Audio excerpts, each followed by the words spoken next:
Hello. Hello, hello.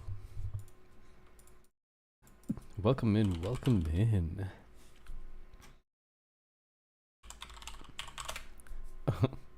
How's it going, everybody?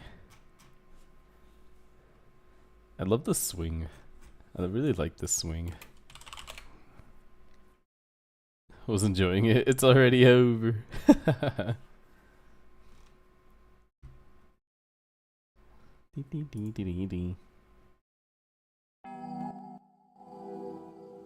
Greetings. We here. We out here. Hydrate. I have juice. I have Capri Sun.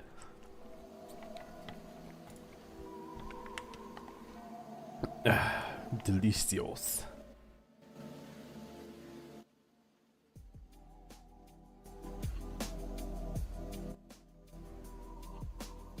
All right. Okay. Let's see. It is a chill day today. We be out here. Me and my boys. Where's my Fugis? There. Okay. How is everyone doing this weekend? How is the weekend going? I had to start earlier today because I do have plans later on today. I've been busy this whole month, oh my god. This whole weekend, or this entire month, I've had something to do like every weekend. So I was like, dang, I gotta fit this in somewhere. Because I already skipped last month. I was like, shit, I can't skip twice. It's been a while since you've been here too, right? Yeah, I appreciate you being able to stay this time. Or well, if you can, I mean, if you need to do stuff, I understand. You gotta do stuff too. Sometimes you get home pretty late, so. And you're busy.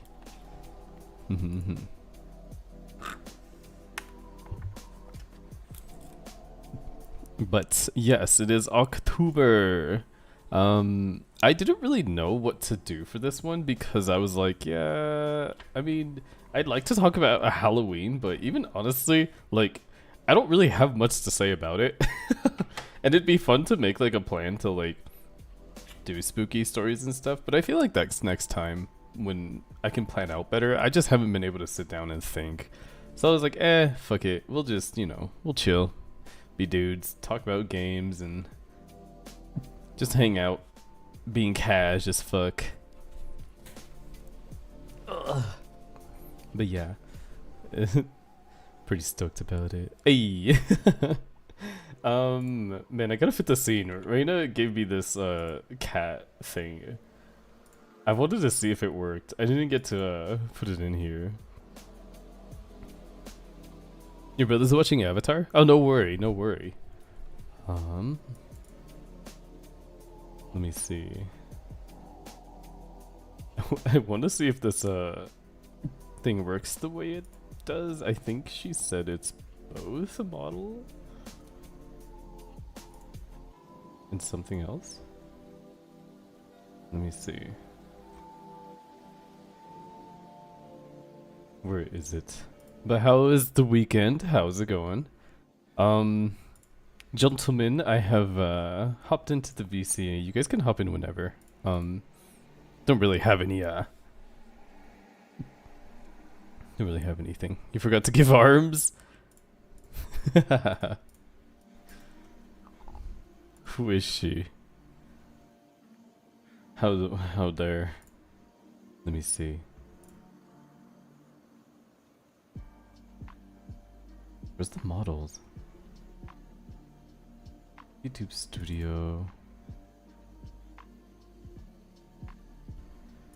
Resources.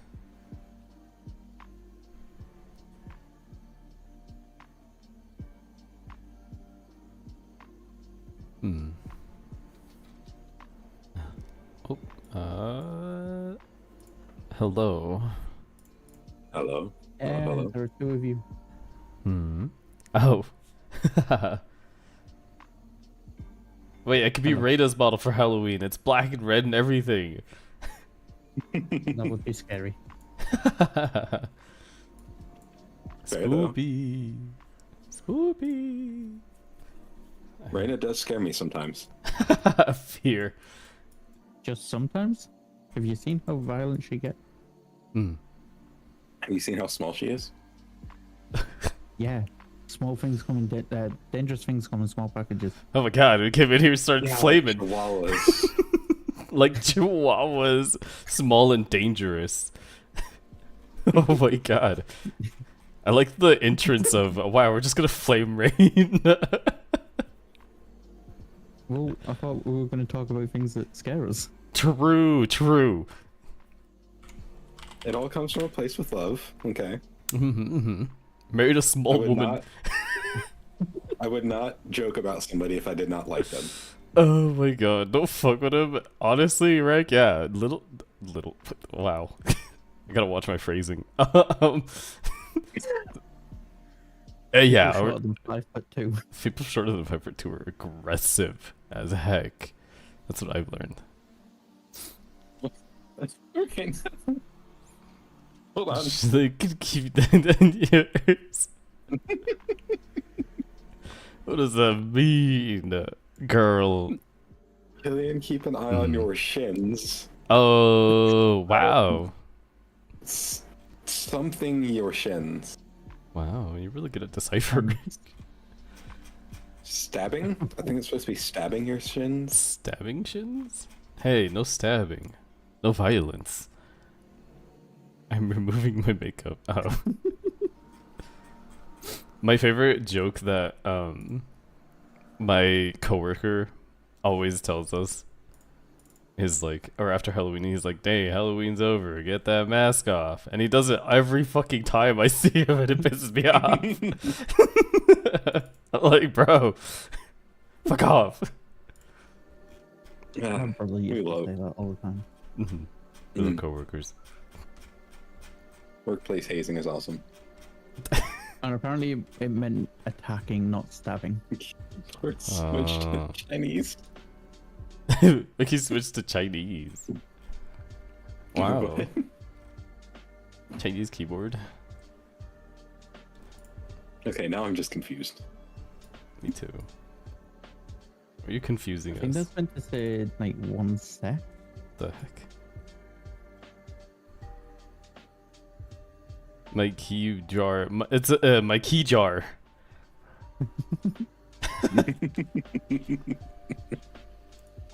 The thing is, we don't need to flame Raina. She's doing it herself in chat. True. Yeah, True. True. makes it less fun when we're not the ones doing it. No.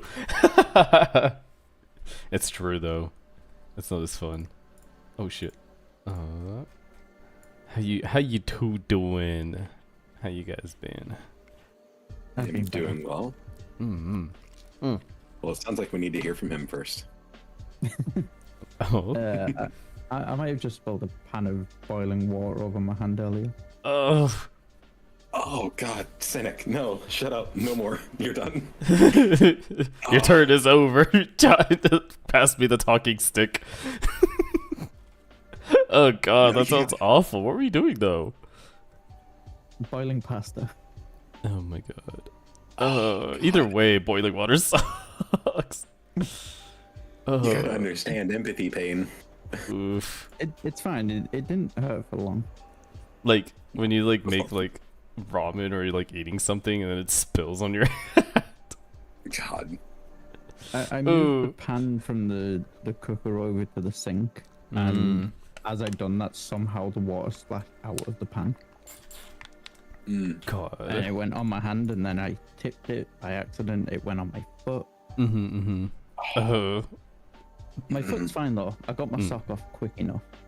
But my hand hurt for about half an hour. It's fine now, I think. I'm not on your model. This is our model. Yes, it is. This is still what we're talking about. Okay, yeah, I think that's fine. I don't think I'll be playing Valorant for a few hours though. For a few hours. Oh, you just did it earlier today, you said? Yeah, it was about 4 hours ago. Jeez. Oh, I But I'm found. doing great. I hope so. Anyways, behave. I'm putting you guys on my speaker while I shower. Ah, shit! Time to shout profanity. Hey. Raina's parents. What do I say? How do you slander family? I would say something, but I don't want to get you canceled. Oh shit. Me too, that's what I'm trying to prevent. Like, I'm trying not to be canceled. Hey. I think we're struggling partly because we actually like Raina, so it's difficult to insult people she cares about. Yeah, okay, this is the wrong skit. I can easily insult people I care about. Yes, yes. I just don't want to do so in a way that's going to cause us to get in trouble. Can't believe this. She's singing in the rain, singing in the shower, dancing in the mirror, singing in the shower. La dee la da da da. I was gonna ask. Sure. Yes. I need to add in more of the ACP stuff, but man, how about? Hey Cynic, would you like to hear about SCPs? Oh god, we could just talk about SCP. Talk about some of our favorites. Oh my gosh, dude. I tried to deafen using Stream Deck and it's made me authorize it, but... Oh, what? No way. I was just gonna deafen and be like, no, I'm not listening to that shit. No, SCP's cool SCP, though. that would be a good game. SCP is a fun game. I know that there's like I know there's a few SCP games. I just don't know if there's like any decent multiplayer ones. There is. I was talking to Killian beforehand about trying to find some scary games. But now I'm thinking SCP might just give me trauma rather than entertainment. We'll see. My favorite thing right now. Oh, coming soon. SCP? It looks like the forest. SCP Containment Breach is fairly tame. Well, Containment Breach Remastered is actually free. Okay, when you say fairly tame, is that your fairly tame or my fairly tame? Overall, fairly tame. The monsters that they use, like they use the Shy Guy, they use 173. Nope. Never mind. I think you can encounter the Doctor. Oh hell no. Probably. I need to restart YouTube Studio. I mean, but I think what he means like with tame is like it's one of those games where I think it goes for any game. It's kind of freaky at first, but after a while it just kind of dies. It's like playing Lethal. Like Lethal's I think pretty tame for like a horror game. As I think SCP is that kind of level. Where you just kind of spot monsters and you're like, ah, and then you try to get away from them before the old man puts you in a pocket dimension forever. Yeah, basically. Yeah, I don't think it's anything too freaky. There's like threats. Some are very like threatening, like the Shy Guy, obviously. What was the first encounter? SCP Clay Doll? Yeah, 173 is the first one that you see. And he works not like a weeping angel. In the game, he actually works off of like sight? Yeah. Which is how the weeping angels work. Oh, right. But you have to look at coil heads. Oh. Yeah. Yeah, basically you just have to keep looking at 173, but the problem is in SCP Containment Breach, when 173 is within sight, they add in a blink mechanic. So your game will automatically start to make you blink. Yeah, Coilhead was based off 173. Yeah, essentially. They added to Minecraft. Wait, new mob. Is this like a recent update? Like standard Minecraft. Minecraft. Yeah. Basically, they've added a weeping angel.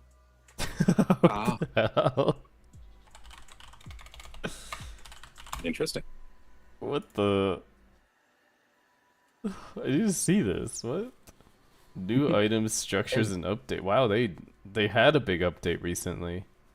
Yeah, I think it's 1.22. Something like that. It looks like it. 1.21. Probably. Huh. That's freaky. Whoa.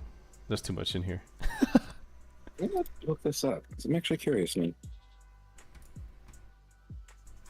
1.22, you said? Well, as we did. Oh, so loud. Please. No, I'm gonna just go to like patch notes. Oh, interesting. 1.21 Bedrock, 1.21 Java. This is 4 days ago. This is Bedrock edition. Hardcore mode, can't turn off hardcore. Difficulty, must change the demo. Oh, interesting. I actually added that. I think it's creaking something. Added in bundles, which is now. I mean, I could just add, I guess, new mob. A creaking heart is a living block generating in pale oak trees. Wow. It can spawn a creaking mob when it is nighttime, and it is placed between two correctly aligned pale oak log blocks.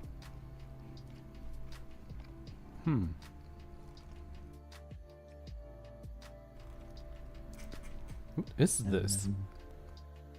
Creepy feeling. It kind of looks like the forest giant. Yeah, kinda. I can't tell if this I'll is post a it. link in Discord.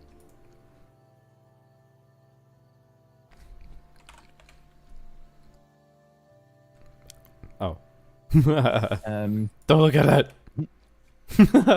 Yeah, that thing.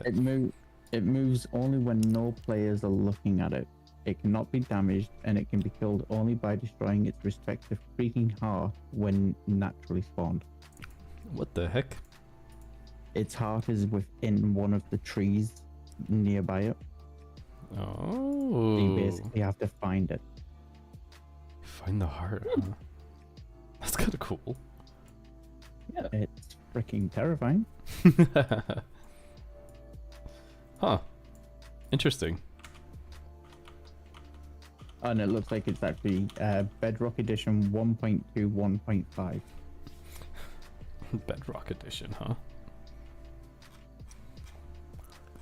I don't know which Java edition it is, though.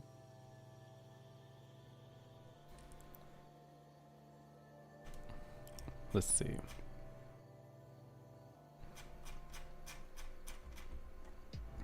I went back to the SCP website. There's this like there's really cool lore, I think, behind like the SCP world.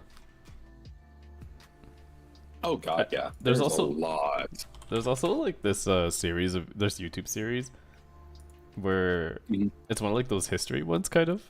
And they really just talk about like all the SCP stuff. It's so cool. I like listening to those.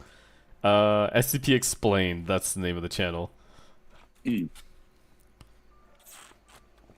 yeah, yes. SCP is a big enough, or has a big enough like world and lore to it that they're like you said, there's a bunch of different channels dedicated to it. There's hundreds of games that are, you know, indie made for it.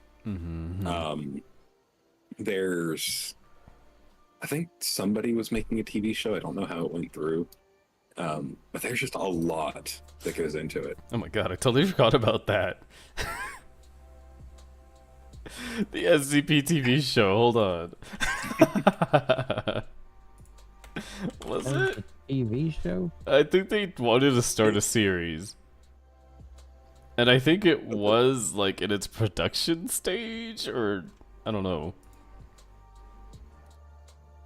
But the only issue with anything SCP is that it's all entirely fan made. So good luck getting together the resources. What would the plot of an SCP show even be? I feel like it would follow. I feel like it would have followed this whole thing of just like, you know, a containment breach and now the monsters are loose and now they're like, oh, we have to contain them. You know, quick. Or even like get the spell tags. What is the group called that goes Fox? around like actually like capturing them, or is it like Fox or something? I forget. I forget what they were called. But that would be an interesting series, like them trying to go to these different places and contain the different entities. Yeah, it'd be like it'd be like watching Lilo and Stitch all over again. Let's see. No, Fox shut down. They doing nothing. No, not that Fox. Not Fox. Poor Fox. Wait, I actually didn't know they shut down. Oh yeah, I didn't know that. Century Fox, they're gone. Oh, interesting. That was the whole joke in Deadpool. Oh, I just thought they did that because he was like, yeah, fuck you, I'm no longer with you. I didn't know they actually shut down. They were bought out by Disney and shut down. Oh, shit. The true horror, Disney. Disney really is the true horror game. Oh my god. Oh, damn. Cynic, you should play Bendy and the Ink Machine. What? I thought Disney, and that's what came up to mind as like horror. What the fuck is Bendy that? and the Ink Machine? Just the image looks terrifying. It's a team. Proves of interest in the SCP Foundation. A puzzle action horror game. Oh, Jesus Christ, I didn't even know there were this many. Yeah, when will Lo-Fi be bought out by Disney? Bendy is kind of horror. It is horror. Bendy and the Ink Machine is a horror game. Puzzle. I'm not good with puzzles. There's quite a bit of puzzle. It's not too difficult, I think, from what I've seen, but whatever. Adding puzzles is the horror factor for me. That's gonna make us do still we're 90. But yeah, no. So there's like really cool like SCPs too. There's like this one from like one of the old games, where your whole thing is that you're trying to escape the facility, because you're being used as like a test subject for 173, I think. And yeah, your whole thing is like you got to try to find your way out of the facility while you know, evade all these monsters that have been contained. It's SCP containment breach, exactly. Yeah. It's like think of yourself as like playing Lethal, but you know you're just stuck in the building and you're trying to get to your ship instead to get out. By the way, I'm adding more to the mod. Why does SCP-173 kind of look adorable as a plushie? It is a really cute plushie. They call it. Are you looking at the peanut plushie or? It just says SCP-173B plushie. Yeah. He goes by like 3 different names. It's Claydol, Cement Baby. But that was the old name because of the old design. They end up having to change the design because the original creator freaking copyrighted it. What the fuck? I just went onto the wiki page for it, and that looks terrifying. He's cute. SCP-173. It looks like a deformed ferret. Oh wait, they have no picture on this one. Oh my god, it's huge. What the hell? Yeah, it's kind of tall. It's like, I want to say 6 foot, maybe. It's standing taller than the human character beside it. What the hell? I'm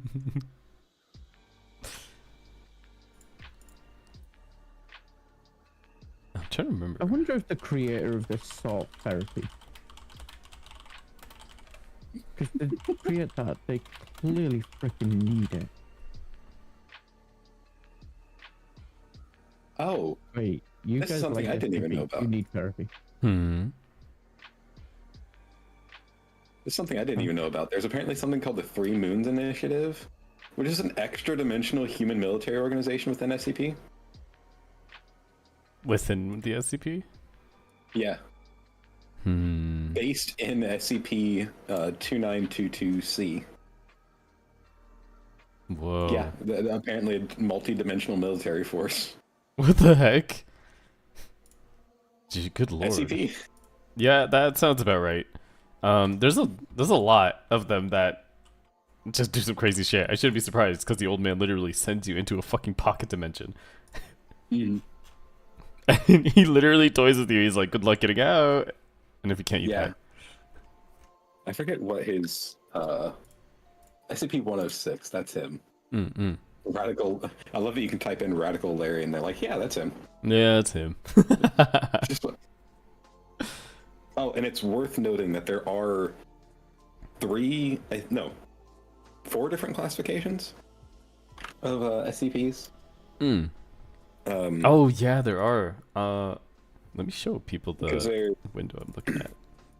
There's Safe, Keter, Euclid, and something. I'm willing to say there's one more. Safe, Euclid, Keter, and then they have a bunch of different like subdivisions.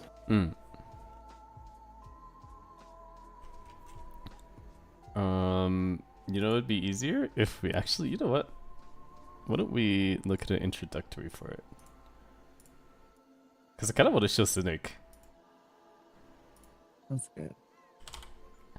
It's not all that bad. After Let's last see. Sunday, when you added a bunch of things that terrified me in Lethal Company, do you think I'm going to trust your word when you say it's not bad? But you're the only one who got spooked. I'm pretty sure Killian got spooked at one point. I mean, the jump scares yeah. are normal. Yeah, when I turned around, freaking Larry was right through a doorway. Yeah, that scared me. We were still a team. That's not Hell yeah. I will admit, despite the fact that like I couldn't sleep for hours afterward, it was fun, terrifying but fun. It's a really cool mod, actually. I didn't think it was gonna be like that at like when Shy Guy actually like spawns, he like comes out of the ground like in the weirdest fucking way. I was like, what the fuck? That actually kind of freaked me out. 'Cause I was like, I'm dead. That's it. I'm fucking dead. Oh god. But even oh yeah, the Radical Larry too. He just comes out of the ground too. He like just morphs out of the ground from his little warp hole. Yeah, you just see a black pool form, and then suddenly he's in front of you. You're like, oh shit. And then you just run. I think, can't he be killed by Tesla gates in the game, or at least stopped? I don't remember actually. I'm willing to say he can be stopped by Tesla gates. I don't know if he can be killed by them. And Tesla Gate a mod though? I mean, yes, but I don't know if they would make the Tesla gates work that way. There's a lot of SCPs you can't contain. There's like you can. Like 692, 682. 682 is like a giant alligator dragon. I don't know. Fucking giant yes. gator thing. We don't know. We don't know what Sorry, it is. we don't know what 682 is. Yeah, but it kind of resembles like a big ass dinosaur alligator looking we thing. think it might be a lizard. Yeah. I love how I googled just 682 and the first suggestion is SCP. Yep. Oh god. Like, we can't contain this thing unless we literally dunk it at acid at all times. Yeah. Yeah, in the facility there are like certain rooms where there are things that are like already in their containment, and there are like specific ways that you have to catch each one. very Yeah, specific every ways. SCP has like containment protocols. And there's some that can only be contained by other SCPs. Yeah, that's cool too. There are some SCPs they can't contain. Yo. Physically impossible. And There's some some SCPs that they try to contain, but if they do, well, bad things happen. Yeah. And so they just leave them alone. there are also others that choose to be contained. Yeah. Yeah. Like God. Like God. What? Yo. Cain and Abel, yeah. Excuse me? Yeah. God Yeah, decides God. to be contained. SCPs are cool, dude. They're really cool. Well, I think God just showed up because he was bored. Yeah. That is so confusing. 173. It's a peculiar statue with a bad attitude. Here, let's see. Why don't I show you this? There's also some SCPs whose names we can't say, otherwise bad things will happen. Yeah. There's some that you can't see a picture of, you can't know their name, you can't know anything about them. Because if you know anything about them, they consider you a threat. Yup. Assure you that And then nobody they hunt you can down. The throne of the Crimson King. Yeah. Here, let's take a look at Oh 173. my days. Look at him, he's so cute. That's the plushie you looked at. The man. No, the plushie I looked at was cute. That is disturbing. I don't think they're actually allowed to use this design anymore. Oh, really? Yeah, no, they're not. Yeah. Oh. That's, that's the design that the copyrighted.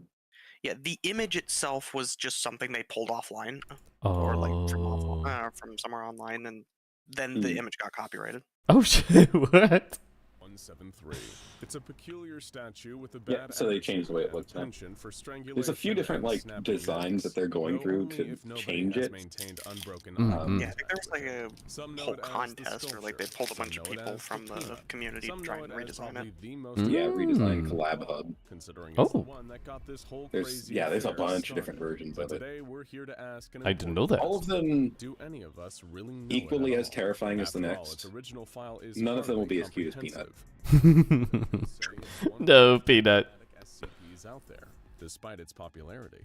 But today Some of we're them even taking kind a of look like dive coil beneath heads. the concrete Oh rebar god. Krylon The spray paint. some of them are rings Real inside scoop on Yep. SCP-173. and hats. We've broken into the SCP Foundation archive and found 10 different important files on this infamous vertebrate vandal. And we're going to explore each and every one of them with you today. Yeah. As you can expect from 173 is the fun. weird and wild SCP Foundation, 173 is It, a ever possible trip. pasts, presents, It and kills you by futures, hugging you and some of and them breaking your neck. Sure, But that let's gives go you with Loves that. you from behind. yourself Because it's too shy to look at you from the front.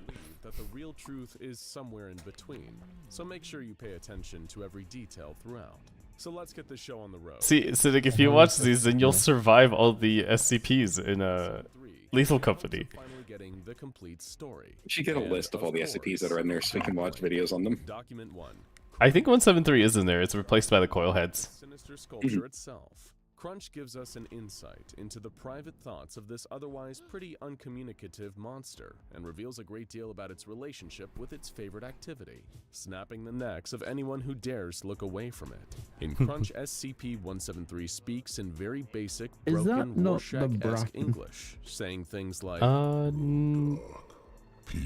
No. Because the Bracken gets mad when you look at him. True. So Yeah, I mean, yes, he does. the Bracken's an odd. It's not quite 173 because the coil heads are 173. Bracken, you want to look at it, but then look away from it. You don't want Yeah, to. so it's shy. Never spoken. Listen, The moment you look at it, it runs away because it's shy. but never seen. Made of rock when others Are these real or just made well up well? No, they're made up really well. Wait, no, I lied. They're real. We just don't know. captors for keeping it confined. There's some that are In its based off own real mind, things. There's Crunch, some how that it are refers to the snapping just of its victim's neck fun. is the only Yeah, thing that there's like some that are actual objects, like we were saying, rings, hats. As long as it's contained. because thanks to the bowl of SCP candy. Foundation, The little jello, the little slime. We need to look at the little slime actually too. how 173 got to Site The 19. rocket 999? makes people This procrastinate. semi-origin story is one that the fans of this channel will be familiar with. While it doesn't give us any insight into why this nasty pile of concrete Ripet, you can hop in too and watch these inform us why if you it's want. currently our We're just watching the thingies. SCP-173 isn't actually an anomaly native to our universe. However, its native dimension was destroyed by the beast trapped in SCP-2317, the Devourer of Worlds. Oh, right. As is standard procedure for a universe about to experience an XK-class end-of-the-world scenario, the Foundation's Department of Extra-Dimensional Affairs swooped in and collected all the valuable anomalies before the world went down the tube. One of these was, of course, SCP-173, which was vacated to Site-19 in our dimension in 1993. Do you think we would have been better off if we just left him for the Devourer of Worlds to take care of? Let us know what you think about that down in the comments. No way. The Black Moon. Wow, Sometimes so interactive. you can be your own worst enemy. If the file on SCP-001, the Black Moon, is to be believed, the SCP Foundation may actually be behind the creation of this ornery objet d'art. Though in the Foundation's defense, it was in service of potentially fighting off a far more deadly foe, the ominous extra-dimensional being known only as the Black Moon. One attempt to stop the Black Moon from destroying... Wow, I forgot that that's an SCP. Which involved creating a number of items linked to the Black Moon via conceptual engineering that would hopefully nullify its effects. The objects needed the following qualities: an inability to act while under observation, a hostility towards human life, and the capacity to end conscious life if given the opportunity. Those three descriptions fit SCP-173 to a T, and it was considered the project's greatest success. Hell yeah, we made a killing machine. To stop the prolific rampage of the Black Moon.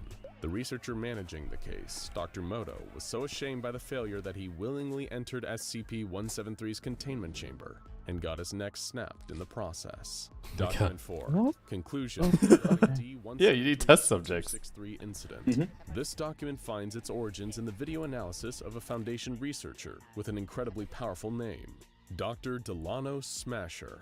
Dr. Smasher had closely observed video footage of SCP-173 killing several members of D-Class personnel, and began formulating a new theory about how 173 actually killed its victims. Dr. Smasher theorized, after all, that something with arms as short as SCP-173 and no opposable digits would have trouble effectively strangling or snapping human necks. According to Dr. Smasher's observations, SCP-173 doesn't actually make any physical contact with its victims. Instead, the victims feel oddly compelled to look at the creature if ever nothing is looking at it.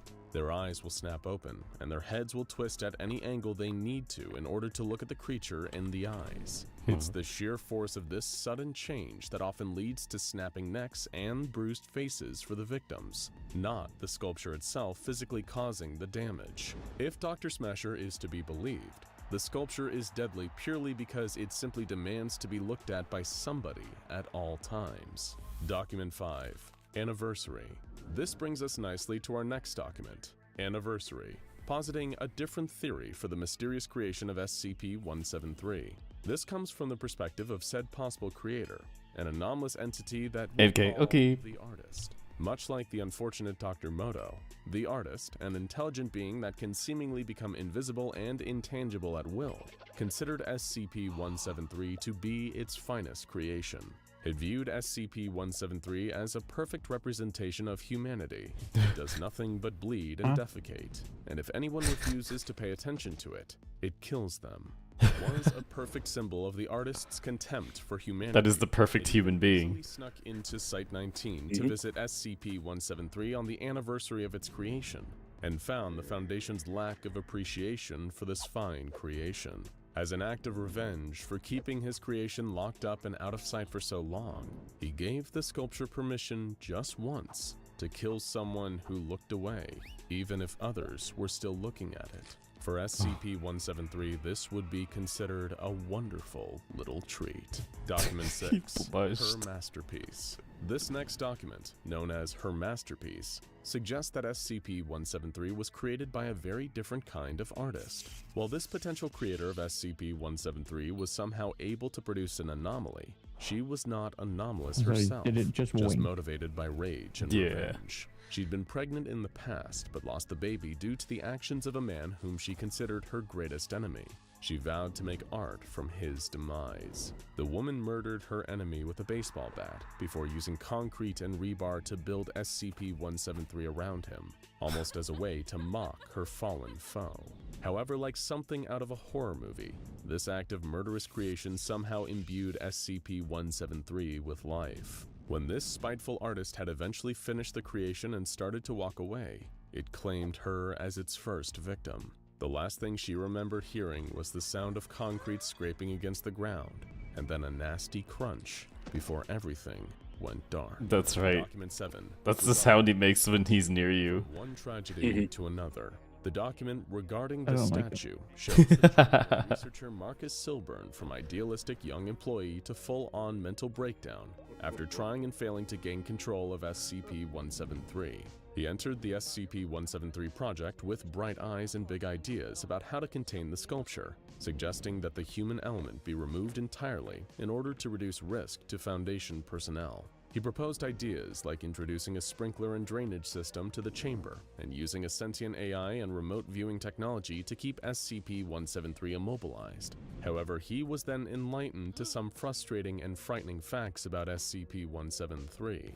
In the absence of actual present human observation, the same buildup of feces and blood that the creature somehow excretes builds up in any technology used to control or contain it. It destroys the circuit boards of AIs, takes flying camera drones out of the sky, and even degrades the locks on its chamber doors, leading to the brutal death of a janitor in the hall. Researcher Silburn advanced far enough through the ranks of the Foundation to be in direct communication with Dr. Jack Bright, the director of Site-19.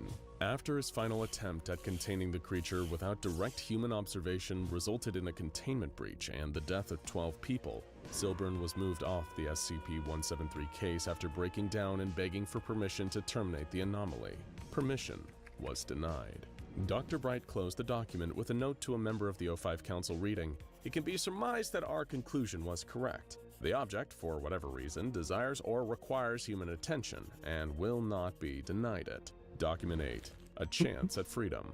We once again return to the direct perspective of SCP-173, but this differs vastly from the perspective of SCP-173's inner monologue presented in Crunch. According to the document entitled A Chance at Freedom, SCP-173 was actually an incredibly intelligent agent of espionage, sent from another dimension along with its unknown cadet.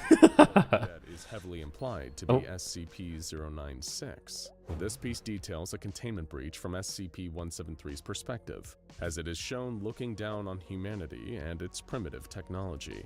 It laments the fact that it lost its weapon during the interdimensional transfer, and it seethes that if it still had its weapon, this all would have played out very differently.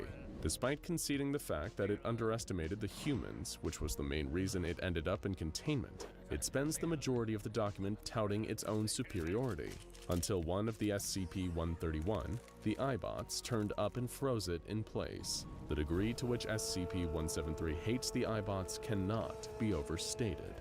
Document 9. Experiences with SCP-682. I like the Of iBots. course, no full story video on SCP-173 would be complete without a discussion of the SCP-682 cross-tests. A number of researchers, though particularly the very persistent Dr. Carlson, decided to use SCP-173 in various manners, in hopes of finally doing in that damn lizard.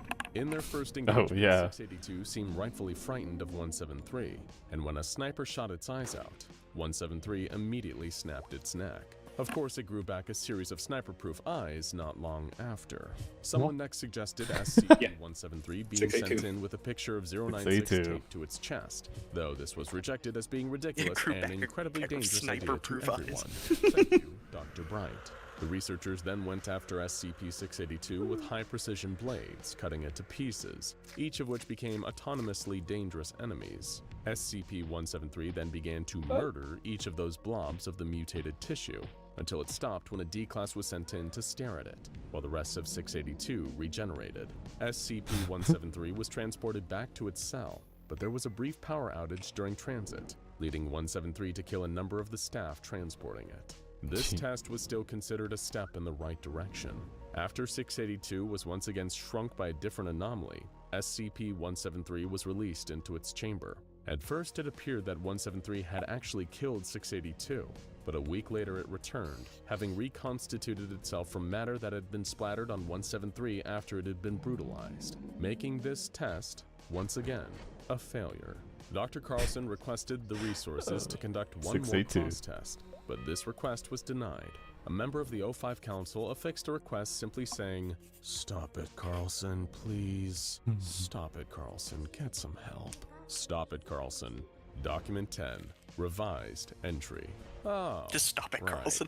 The time SCP-173 literally caused an XK-class end-of-the-world scenario. In the document Revised Entry, we get a frightening glimpse into a possible future world, where SCP-173 develops a terrifying new anomalous ability, multiplication. We don't know exactly how it happened, but here, the sculpture somehow developed the ability to make They don't know what happened. copies of itself. And what's more, every time one of these copies is produced, the collective SCP-173 hive mind gets stronger, allowing them to think tactically and slowly wipe out North America, even destroying any potential Foundation countermeasures, then ripping and snapping through anyone or anything that dared oppose. In the end, the world decided to take the nuclear option, literally, and blow away North America with nuclear bombardment in order to stop the SCP-173 army from spreading to the rest of the world and killing everyone. However, this attempt didn't actually work, as SCP-173s were spotted in Wales over in the UK, leading to a second nuclear bombardment. It continued like this until there were no human beings left to push the big red button anymore, and only the endless legions of SCP-173 remained. There is one glimpse to this otherwise So pretty who do bleak they kill when situation, there's though. no one A to look group at of them? around 150 Themselves, I SCP-173s guess. ganged up on SCP-682 and tore it to shreds. Somewhere out there, Dr. Carlson is probably smiling. He's like, yes. Origin story, how I was right. They can kill it. You just need for more enough tales of them. involving the SCP Exactly. Foundation's most psychopathic statue. Hey, throw enough shit at the wall, eventually some of it'll stick. Yep. And that's SCP-173. I don't like this. They're so funny. Sometimes they're a little over the top. Why did they have to be spotted in the UK? Like, why couldn't it have been, like, I don't know, Spain? Because they offense to already Spaniards. they destroyed they already destroyed North America. They got a spread. Plus they destroyed the entire world. I don't like this. I think Shy Guy. Let me see. I'm trying to see who else is in the. I think this one is canonically dead. Is he? Oh, really? Yeah, they actually managed to kill Shy Guy. Oh, really? I want to see that. Or maybe there was like a test being run to see if they could kill it. Dr. Someone has also petitioned the immediate termination of SCP-096. Termination order has been approved and is to be carried out by blank. Ah, So yeah, apparently, so it was true. according to the lore, they have killed it. Interesting. I wonder how they did it.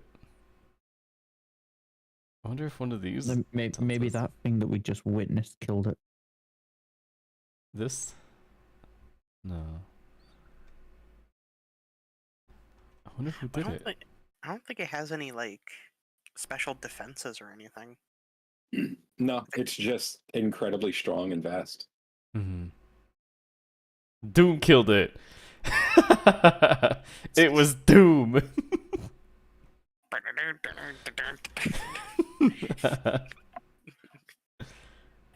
Oh yes, can chase its victims across the multiverse. Doctor Strange, what are you doing?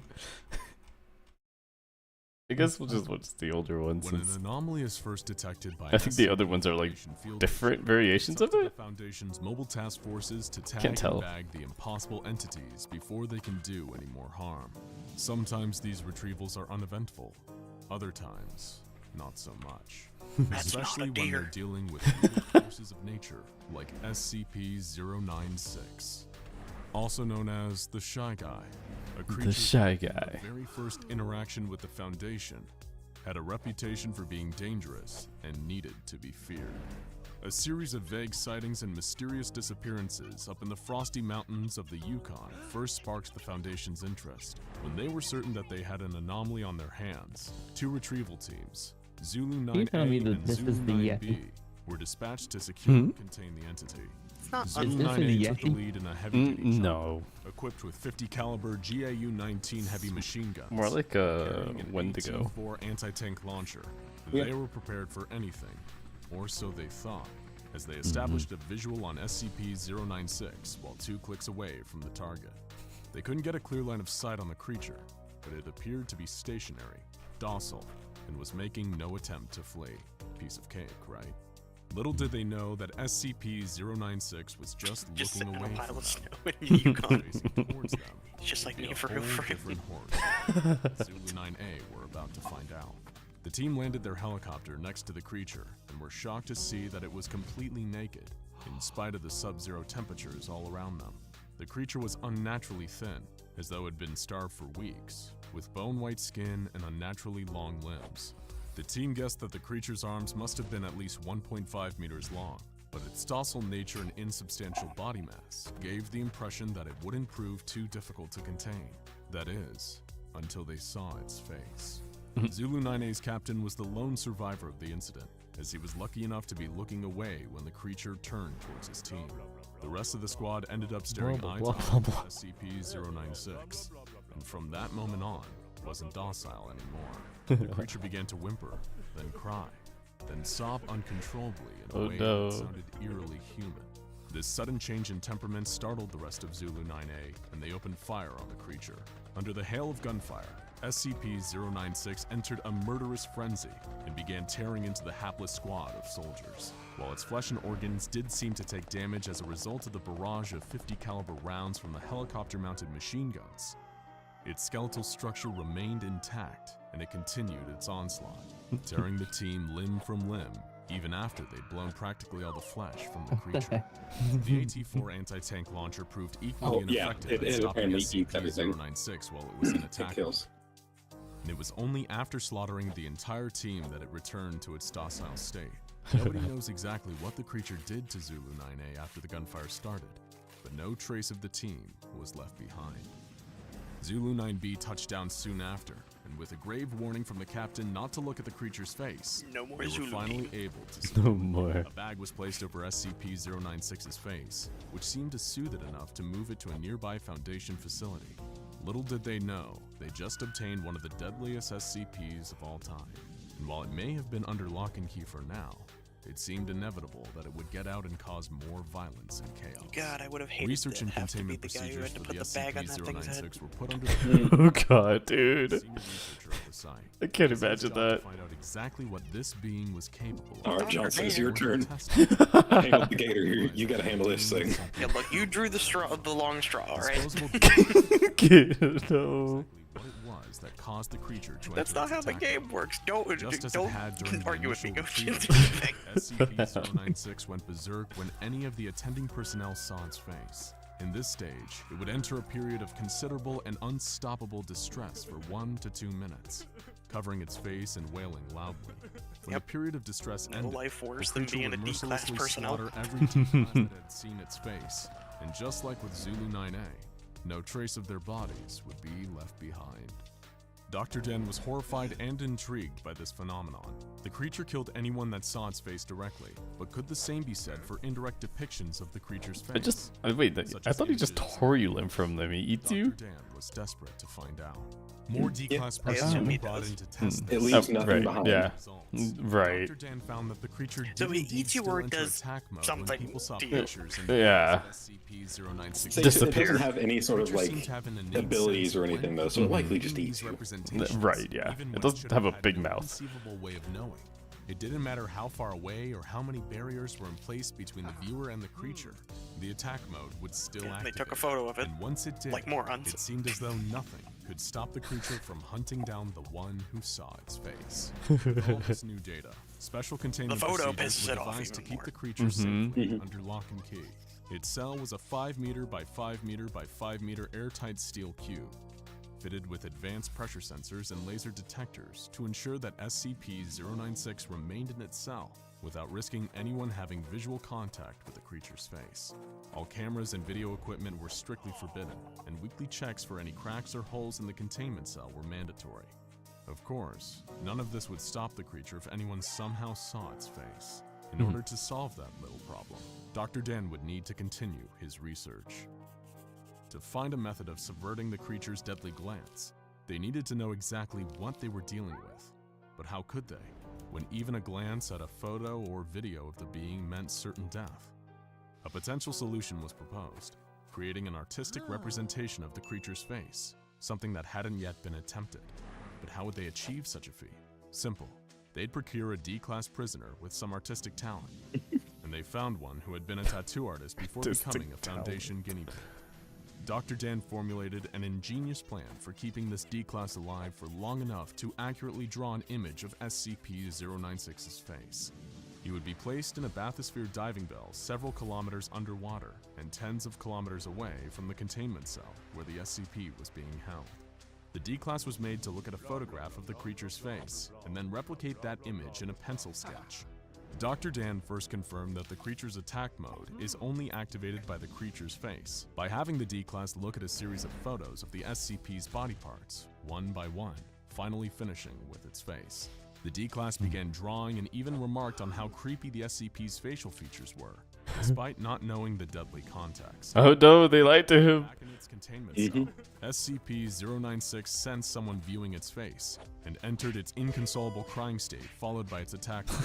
It broke out of containment easily. Hello, Melly. Welcome For in. the D-class, How dare you? traversing the miles between it and its prey. The D-class didn't know it, as he locked the finished drawing into a separate I know autonomous this is submersible. supposed to be scary, but he just was already the artwork they use for As the this drawing of made him its just way up to a lightly researcher on the punching the side surface. of the wall. 096 dived That's into silly. the water and started swimming down towards the artist.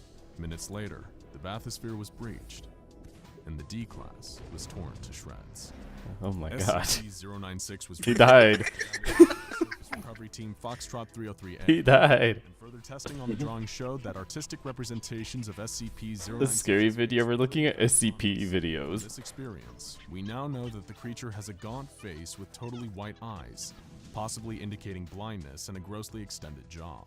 Nevertheless, Dr. Dan was adamant that this is a SCP-096 terrible was idea. too dangerous Killed. requested permission from the upper echelons of the Foundation to terminate the creature by any means necessary. However, the doctor's request would fall on deaf ears. Until it all started with a seemingly innocent image. While it's now been redacted for your safety, the black speck inside the yellow circle was once a minuscule image of SCP-096, taken unknowingly in the 1990s by a semi-professional mountaineer. One day they were looking at old photographs when his eyes passed over the tiny speck without even noticing that he had seen anything. But SCP-096 noticed and began entering its attack mode. It tore Infographic. its steel Oh, containment I unit like think tissue somebody paper, did a causing the short release of film a about nerve this agent that sometime. killed Yeah, a number of I think attending they Foundation did. staff. The monster then fled the base and began Yeah, there was a pursuing its mountaineer prey, who with had Mobile Task Force unknowingly Tau a 1 in picture of hot pursuit. SCP-E96. Dr. Oleksy, who's helping to manage God. the site where the SCP was contained, was in dismay over the situation. Dr. It's- Dan was out it's of the like an country at the time, infographic for trying the to discover SCP more about stuff. The creature's origins. However, The origins of the Mobile SCP. Task Force with a new secret weapon against the rampaging Shy Guy. Project Scramble. Scramble were state-of-the-art goggles featuring a new technology created by Dr. Dan, which, using artistic renditions of 096's facial features, could detect and scramble the features of SCP-096 into an unrecognizable form, preventing the normally deadly effect of gazing upon its face. In theory, this would allow MTF Tau 1 to engage safely with 096 once its prey had been eliminated and bring it back into containment. But disaster struck on two fronts. First, the prey in question was located in a population center, creating the potential for a huge loss of life. And the second bigger problem was that the scramble technology didn't work, as stray pixels of the creature's face would reach the eyes of the task force before the internal microprocessor had time to scramble them. The mission turned into a death sentence, as SCP-096 slaughtered almost the entire task force. as well as a number of civilians in town, including an infant and its entire family. It was a monumental disaster, made even worse by a final revelation. Dr. Dan and Dr. Alexei had themselves facilitated the entire containment breach and allowed the resulting massacre to happen, with Dr. Dan hoping it would be enough motivation for Foundation Command to greenlight his research into destroying the creature. Anything that would give him the opportunity to kill this thing would be worth the bloodshed. His plan worked, and the SCP Foundation saw it his way, approving his request to neutralize SCP-096. He orchestrated the However, the success containment comes at a breach cost for Dr. Dan. to get Once he the figures out a approval way to the finally kill the creature. creature, done in his line How of did he duty, orchestrate that? How himself would he will know be that terminated someone by had the a picture Foundation of for him? his crimes against humanity. But 'cause considering he's- how I think much he sent damage it to them. SCP-096 is capable of Oh. causing if it ever got to a major population center, or even worse, was ever caught Or on like he was camera and planning broadcast on to a worldwide orchestrating audience, a breach, the but doctor then himself the would breach likely happened deem his own without death his a involvement. justifiable cost. Oh. To this day, the Foundation is researching ways to kill the creature, and they're still looking for their silver bullet. And the pressure is on.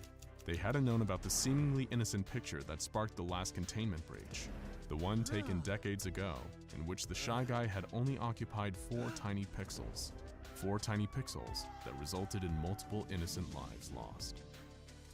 So be careful where you look, because who knows how many other photos of the creature are lurking out there. Photos with an innocent dot in the background. Your eyes going a little blip, until you hear a distant wailing that seems to be getting closer and closer and closer. Oh god. It's already too late.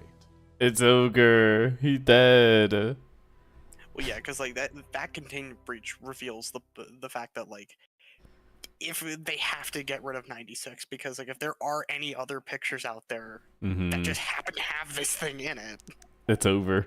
they once somebody looks at its face, they can't keep it contained until that person is dead. Oh god. It's Ogre. Saitama joins the SCP. Shut up. Man, they're really going out there. It's just like when God joined. Yeah. What was the slime? Don't get that one.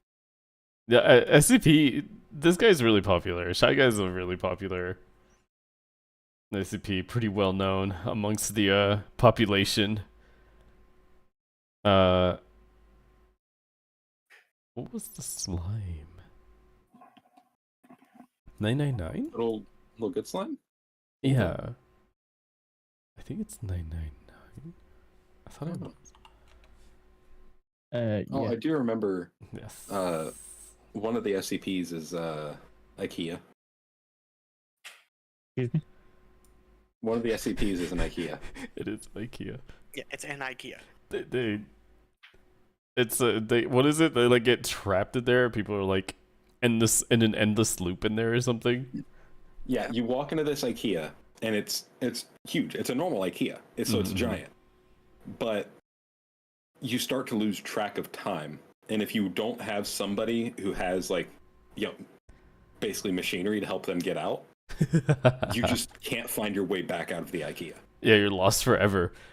That is weird. It's interesting. It's really interesting. I mean, it's true, man. Those arrows on the ground, they don't fucking help. Yeah, SCP-3008. 3008. Yeah. God, I'm pretty sure it'll show up in here. Armor. There. Yes. Okay. Yes. Any object you can think of, probably an SCP.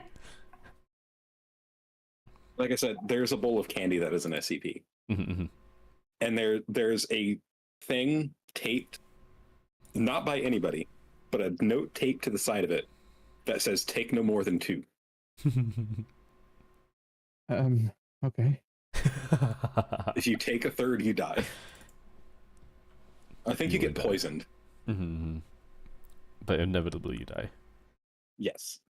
And it's not like, if I remember right, they even tested like one person grabs 2 and then another person grabs one and hands it to that person. That person still died. Well, that makes trick or treating a bit awkward. Yeah. Yep. It's okay. Just This one's your cousin. Almost all cross-testing to kill or pacify SCP-682 had failed miserably. If you haven't seen it, go watch our video on the legendary hard-to-kill reptile to see just how powerful and terrifying this creature is. He is Face terrifying. The Gate Guardian, an SCP with a flaming sword hotter than the sun, capable of tearing Oh, yeah, I rounds to remember that. shreds, and came out fine. In its face-off with the horrifying SCP-096, also known as the Shy Guy, Oh, right, the it Gate broke the Guardian. Shy Guy's mind. Yeah, the Gate Guardian. Was it like the gate to like the Eden's Garden or something? Yeah, that is God's Garden? The point of the Gate Guardian is that apparently he's when the it was guardian proposed to that they the test 682 with SCP-999, Mhm. a creature known among Foundation staff as the Tickle Monster, the idea was considered he's laughable. one of the contenders for 682 had been SCP-001. burned, suffocated, cut up, Yes. incinerated, and growled. I think he Because is. that's the other thing. How There could currently the is so-called Tickle no monster ever canon hope to survive an SCP-001. encounter, let There are alone win a fight? multiple. Some even believe They're that just this was much the last candidates we'd for see of SCP-999. But what makes this story truly remarkable is that that isn't how this played out. As you'll soon discover, SCP-999 is an amazing and unique SCP in and of itself. But its secret origins and its interactions with some other prominent figures in the SCP universe are what It's make Cynic, this yeah, it's Cynic. any creature Cynic beyond is extraordinary. SCP-999. Yeah, he Prepare is. yourself for the heartwarming, yes, you heard that right, the heartwarming story of SCP-999. Several highly question, trained will we agents count on as 682 SCPs? detail placed 999 into the yes. yeah. Dude, we should make our own SCP thing. 999 wasn't much to look at. That'd be so cool. Amorphous blob of anomalous slime. I'm so down for Weighing in that. at around 120 pounds, SCP-999 was nothing compared to the monstrosity it was supposed to face. While its weight has, in the past, caused Like minor injuries the way to they some of its present human its handlers, ass. it has never caused serious or Looks long-lasting so damage of any stupid. kind to a living thing. Even its diet consists only of candy and sweets, with a particular preference for M&Ms and Necco wafers. It consumes God, it these is treats me. through the cell membrane, Necco wafers. much like an amoeba. Its extremely stretchy membrane means the creature is highly malleable, including the ability to stretch and flatten itself out to a mere 2 centimeters thick. At rest, the creature takes a dome-like shape heard around nothing 2 about meters the wide and way 1 that meter looked. in height. The closest things the creature has to limbs are prehensile pseudopods. Those are the arm-like projections normally seen on single-celled organisms, of which it has at least 3. The more you hear about this utterly harmless creature, the more that matching it up with the pure embodiment of absolute hatred known as SCP-682 feels downright cruel. In absolute contrast to the misanthropic attitudes of the reptile, 999 loves humans. It has a playful dog-like attitude. Much like an overexcited puppy when It's not me. approached, I hate humans. 999 will react with extreme joy. That's why I said it's your cousin. Near a person and Actually, it's just your brother. it will leap onto them, using 2 of its 3 prehensile pseudopods to hug the person, while the third nuzzles the person's face, emitting high-pitched cooing and gurgling noises throughout. The creature is apparently pleasant in every conceivable fashion, as even its odor has been reported to smell just like the favorite scent of whoever is smelling it. Examples have included chocolate, fresh laundry, bacon, roses, and Play-Doh. It's almost impossible to Play-Doh. oversell just how beloved and benevolent this strange creature is. It's one of the rare sapient SCPs to earn the safe class, and it's allowed to roam freely around its facility Cynic's at all alter times, ego when apart drunk. from a 1-hour bedtime period between 8 and 9 p.m. In the rare instances Nah. that 999 has caused Yeah, harm to a 8 worker at the facility, it immediately began to back away and contract its body while whimpering in a kind of dog-like apology. The closest the Foundation has ever come to having a real incident with the creature was the time someone accidentally fed it a can of caffeinated cola, causing it to become hyper for an hour before becoming visibly queasy. Oh no! It's since made a full recovery. Yeah, it's like a literal child. No! He got sick. The employees observing the test watched in suspense as 999 began to yeah, the enthusiastically slither 682 towards 682. I would definitely describe It's no 682 as surprise that after ill-tempered. being tortured and almost killed hundreds of times during testing, 682 had grown jaded to the cross tests it was regularly subjected to. When it saw this strange orange blob squelching across the ground towards it, it sighed and groaned, expecting the worst. "What is that?" the creature asked of its gelatinous Oh yeah, I can guest. talk. Forgot about that. SCP-999 Yeah, I began can. jumping up and down in front of 682 like an excited puppy. I guess we could show you that one. Because it's actually a cool story too for him. 682 thought the creature there's some bouncing around interesting before it theories was about disgusting 682. and hardly worth the effort to destroy. A lot. The Foundation even trying anymore? With a single vicious stomp, 682 flattened the friendly creature beneath one of its feet. Observers were prepared He's to dead. and liberate 999 from under 682's claws. But then something truly unexpected happened. The expression on 682's acid-eaten face began to slowly change. It was beginning to smile. Observers recorded a noise what they thought could have been a chuckle as the creature growled and said, What is this? I feel good. While the observers looked on, stunned at what was happening, 999 began to slither and crawl up from between 682's toes. It reformed on its scaly leg and slithered up along its side until it reached the neck. There it began to nuzzle like it had never nuzzled before. The results spoke for themselves. 682 was grinning and chuckling, repeating a phrase that the Foundation never would have imagined coming from 682. Feel so happy. Happy. Happy. Happy. Just when you thought SCP-999 Me too, buddy, me too. could possibly be more adorable, you learn about its greatest power, bringing joy. Anyone and anything that comes into contact with the creature, even in passing, will experience a kind of mild euphoria. As one's contact with the creature is prolonged, this overwhelming sense of joy increases and continues long after you've separated from it. Prolonged contact has completely cured depression, anxiety, and PTSD, along with a number of other conditions, including rage and antisocial personality disorders. Serial killers practically become saints after coming into prolonged contact with 999, and in that moment, 682 was no exception. And there truly does not appear to be no exceptions. While causing happiness and joy isn't a dangerous weapon, when it comes to SCP-999, it is an extremely powerful one. And what's more, SCP-999 also appears to have an innate sense for those who need its help most, with a particular affection for the hurt and the unhappy. The creature appears to be a true altruist on a fundamental level, even risking its own safety to help humans during dangerous containment breaches. In one dramatic instance, 999 leaped into the air to block a bullet from making contact with a member of staff. Wow. As a result, the creature is pretty much universally loved by all members of Foundation staff. It's the one SCP who has never made trouble for anyone.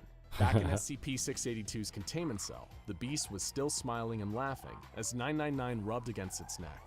It was an event so strange, so unprecedented, that the observers in attendance felt like they were hallucinating. For a few minutes, the monster kept dreamily repeating the word, happy.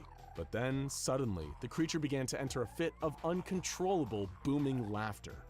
It rolled onto its back, slamming its huge tail against the door. It had just fallen victim to one of 999's favorite pastimes, tickle fights, hence how it earned its Tickle Monster nickname among staff. The tickle fight continued until 682 appeared to tire and fall asleep, with a smile still on its face. After 15 minutes of inactivity, 2 D-Class personnel were commanded to enter and retrieve SCP-999 from the containment cell. They did so successfully, but as soon as 999 was removed, 682 roused from its slumber and released a powerful psychic attack from its entire body while laughing maniacally. It rendered all personnel within a certain distance incapacitated, as they collapsed in fits of laughter, allowing 682 to escape and go on a violent rampage. What the? However, in spite of this, 999 showed no fear and helped save some of the bystanders as security officers subdued and recaptured 682. And even after all of this, 999 showed no hard feelings towards 682 and indicated a desire to play again. It's a creature whose capacity for love is so limitless that it's practically immune to fear. Which is all well and good, because the true enemy that 999 is destined to face is infinitely more powerful and terrifying than 682 could ever hope to be. What is this monster? And why should 999 have to face it someday? The answers to these questions all lie in the true origins of SCP-999, available only to those with level 5 clearance and beyond. It's a perfect example of how something good can come from the darkest places. There would be no SCP-999 without SCP-231-7. SCP-231 was a collection of 7 girls, all impregnated by horrific nightmares in a ritual performed by a cult known as the Children of the Sun. Oh, I remember that. Each of these girls, over the years that followed, gave birth to some of the most horrific monsters imaginable. one of which, according to some, was SCP-682. These beings were manifest. We should have killed her when we had the chance. Interdimensional nightmare god, believed to be behind a great deal of the darkness and horror present within our and many other dimensions. Foundation higher-ups have declared the Scarlet King to be the greatest existing threat to the multiverse at large. I think that's another 001. SCP-231 was his latest direct interaction no, actually, with never our mind. universe. The only surviving member of SCP-231, SCP-231-7, gave birth in secret. But she didn't give birth to a monster. She gave birth to SCP-999, a being of pure goodness. That's right. The nicest, kindest, cuddliest SCP of all is the direct descendant of a being that's essentially the dark god of all evil. Feel free to take a moment to absorb that. The creature even healed the girl No who need. birthed it, and allowed her to return to normal life with her family once more. From its first moments, SCP-999 was making positive changes to the world around it. And according to ancient texts from a Scarlet King-aligned culture known as the Deivas, SCP-999 is still very much in its infancy, yet it already has the power to pacify its monstrous siblings like the aforementioned 682. It's believed, according to some prophecies and Foundation theories, that the power of SCP-999 will grow exponentially as it matures. Why does this matter? Well, it's believed by some that one day, 999 will grow powerful enough to overthrow not only its own monstrous siblings, but the thought-to-be unstoppable Scarlet King himself. Not through violence or hate, but through the pure force of happiness and love burning out the darkness and purifying the corrupted. While the humble SCP-999 rarely outshines its frightening competitors, to those truly in the know, 999 is one of the most powerful and valuable SCPs in existence, and may be the greatest asset in the Foundation's arsenal for the war against dangerous anomalous activity. After all, what could strike more fear into their hearts than the knowledge that it might be love rather than firepower that finally dethrones the Scarlet King? And for the knowledge that it may one day save everything we know from a fate so much worse than death, with nothing but affection for everyone and everything, it's worth offering thanks to the little orange blob, or at least an extra pack of M&Ms before bedtime.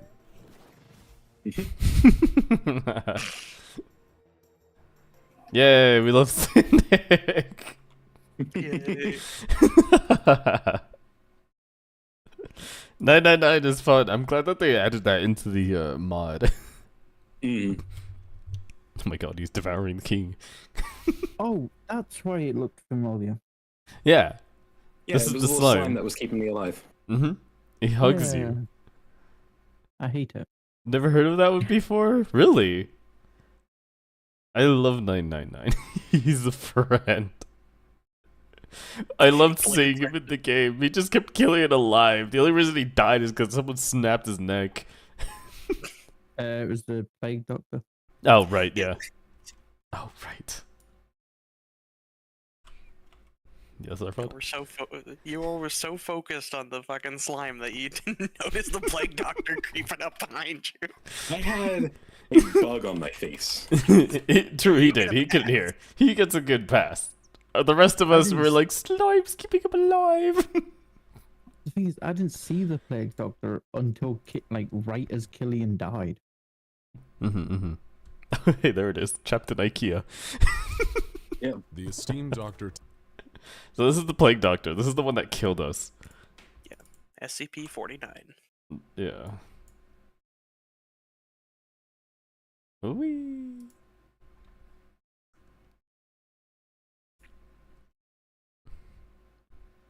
That's an interesting The esteemed warning. Dr. Thomas Morstead entered the cell of the anomaly. He'd been warned and even chastised by his colleagues. Yeah, I'm surprised you haven't heard of it, Rek. No one in the Foundation could tell him what to do. He was the best at what he did. Maybe the greatest in the whole history of the Foundation. As he entered the room, SCP-049 bid him welcome, cordial as always. So polite, in fact, that you'd never guess you were talking to a killer. Dr. Morstead knew the truth of what he was dealing with, but he also believed he could get through to 049. Calm him, exorcise the devil from him. It was the meeting of two great minds, one of them human, one of them part human, part something that has never been clear. It was to be a battle of wits, and like so Part many human, great I wouldn't go battles, that far. this one would turn into a massacre. Before we get to that That's fateful not a meeting, mask. there are some things you should know about the anomaly known as SCP-049. If you saw him in the street, the first thing you'd think of is plague, because 049 always looked the same. A man dressed in black robes with a plague doctor's mask. Oh, that's This right. wasn't I almost costume forgot about that. taken off. In fact, it That's wasn't not a costume. mask. Oh god. That's just the way his skull is shaped. The robe was thrown out of him like an exoskeleton. That horrible Yep. mask with the pointed nose wasn't covering his face. It was his face. A kind of shell that had seemingly sprouted from bone. You. During World War II, in a picturesque town in the south of France called Montauban, people had begun going missing. Children disappeared from their beds in the middle of the night. They had the sickness. Adults went to the market. Oh no. Never returned. Oh yeah, true. I Authorities can searched high and figure low. you. They scoured nearby woods and dragged the rivers, but nothing was found. Because what was happening wasn't criminal, there was no clue they could stumble upon, or eyewitness who would break the case. No, this was something else. Something that the townsfolk could never understand. Word spread, and that's when a search and discovery team was sent from the Foundation. It was a cold, dark night in January of 1941 when the team found what they were looking for. They walked through the open door of a small house located not too far from the Grand Chateau de Richelieu to find a masked man sitting next to an open fire. And he wasn't alone. The floor around him looked like it was moving. Upon closer inspection, the team saw that the floor was covered with writhing, grasping bodies. It's patients, as it called them. Bienvenue chez moi, said the thing. Welcome to my home. Those so-called patients crawled towards the team, intent it seemed to cause harm. The hostiles, now known as SCP-049-2s, were deemed dangerous and had to be eliminated. A sight, it seemed, that didn't bother 049 in the slightest. It just sat there, occasionally looking up from writing notes in a leather-bound book as his patients were gunned down. Once the carnage ended, it simply closed its book, stood up, and allowed itself to be escorted away. And that's the story of how 049 ended up at the facility, becoming a guest of sorts, staying in a standard secure humanoid containment cell, Research Sector 02, Site 19. The few that came into contact with 049 remarked that it was a pleasure for them. The human SCP, well, Vast knowledge of medicine, quote-unquote human and anatomy, SCPs are so interesting. stinging wit. They almost became spellbound listening to it, caught in the throes of its charms until, with the simple touch of its hand, it would drain the life from them. That's why SCP-049 was classified as a Euclid. That's why armed guards were always stationed outside its cell. It's why doctors took great precautions when in its presence, and it's why Dr. Morstead should have known better. Remember, when 049 was discovered in France, it willingly went with the team, like it was happy it had been found, as if it had planned its own capture. When it arrived at the facility, it didn't act like it was contained against its will. It was like it was returning home. Initial findings as to the biology of 049 were that it didn't require any sustenance at all, not even water.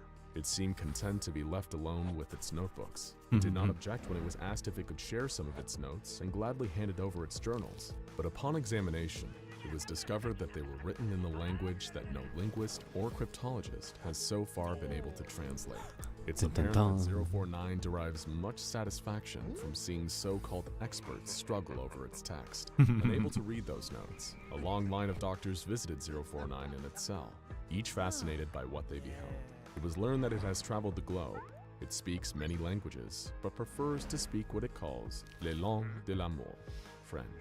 It asked for only one thing: warm-blooded animals. The facility agreed to supply 049 with various kinds, including rabbits, cattle, and even an ape on one occasion. Just like with humans, it could kill the animals with a mere touch of its hand, sucking the life right out of them. But that wasn't even the most incredible part. Soon those animals would rise again, as if reanimated by 049. They would become, for all intents and purposes, the living dead. And they were hostile. After several unfortunate incidents, they were taken from the cell the moment they arose and disposed of in the incinerator. This was not to the liking of 049, who would claim it had cured the animals. For it, the world was sick. It saw plague and pestilence everywhere, and the meaning of its existence was to rid the world of disease. Humans, it said, contained a virus and had to be cleansed. In the first days after arriving at the facility, 049 didn't seem to pose a threat to humans. It was quite friendly, in fact. It seemed aware of the fear it caused in staff, and would often go out of its way to make them comfortable and safe. This was a ruse, of course, or a canard, as 049 liked to say. It had no intention to help humans. No, it had come for humans. It wasn't trapped. It had set a trap. One of the first people to truly upset 049 was Dr. Raymond Ham, a well-respected physician that had twice been a contender for the Nobel Prize for his more mainstream work. What had confused Dr. Ham the most was not 049's clothes-like exoskeleton, or even his ability to reanimate the dead, but the bag that it used. 049 was somehow able to pull a seemingly endless supply of surgical tools from that bag. Sometimes it would even pull out objects that were somehow larger than the bag itself. It was as if the bag connected to something else. And that's what Dr. Ham wanted to talk about on that fateful day.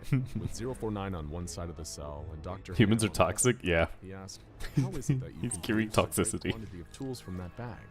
I've observed you, and it seems to me that you are doing the impossible.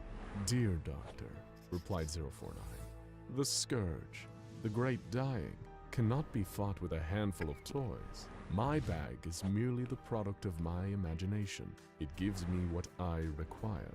You, dear sir, it seems, are limited by your imagination. It stopped for a second or two and stared at Dr. Ham. I detect you are unwell, it said, in a voice not as amiable as before. It's just a cold, said the doctor. Ah, just a cold. If you had seen what I have seen, you would not utter such insulting words. Dr. Ham pulled out some papers from a briefcase and approached 049, holding them close enough so it could read them. You see, said Dr. Ham, pointing to the results on the paper, those animals you say you cured, they were not diseased. They were perfectly healthy before they died, and your so-called cure, it turned them into something quite terrible. We found that if they were left alone, they began to eat each other, and then themselves. 049 did not respond, and after a brief pause said only, a good day to you, doctor. Please close the door on your way out. You should get some rest. Ham refused to go, and instead turned the conversation to this real interest, the bag, demanding that 049 let him see inside of it. Very well, doctor, 049 said. In private. 049 began to pull a series of long metal poles out of its bag, followed by a rolled-up curtain that it hung between them, creating a kind of medical tent around Dr. Ham. It seemed to stare for just a moment into the observation camera outside of itself before whipping the curtain shut.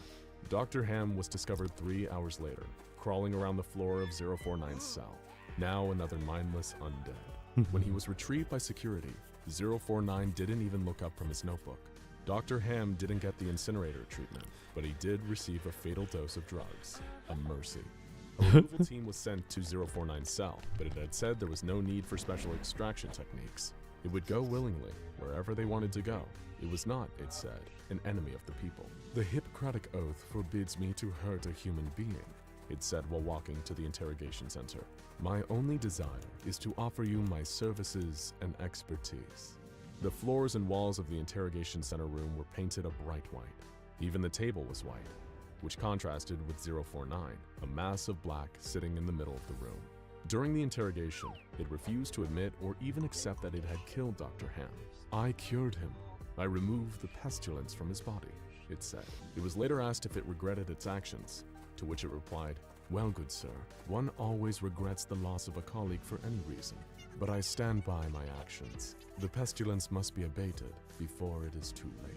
Every 2 weeks from that point, 049 was given animals. The scientists at the facility observed it time and again, touching the animals, killing them, before producing a saw or scalpel and opening them up. Organs would be carefully removed with perfect precision. It was astounding to even trained surgeons just how talented 049 was. I require a close relative of yours, said 049 one day to a young doctor, who expressed shock that it was asked for one of the doctor's family members. I mean a great ape, said 049, not your dear aunt. There were several instances of 049 displaying a crude sense of humor. Staff would almost forget that the thing that they were talking to wasn't human, almost. And it was Dr. Thomas Morstead that had supplied the great apes, orangutans in fact, that had been rescued from the rainforests of Borneo, only to be taken to 049's cell. Then one day something changed. 049 told Dr. Morstead that its work was done, that it accomplished what it had wanted to do, and could someone remove the cured animal from its cell? I think you'd find that it's quite the work of art, a triumph. 049 said through the intercom. When the removal team entered the cell, they found the orangutan, or what was left of it. It was lying in the corner of the cell.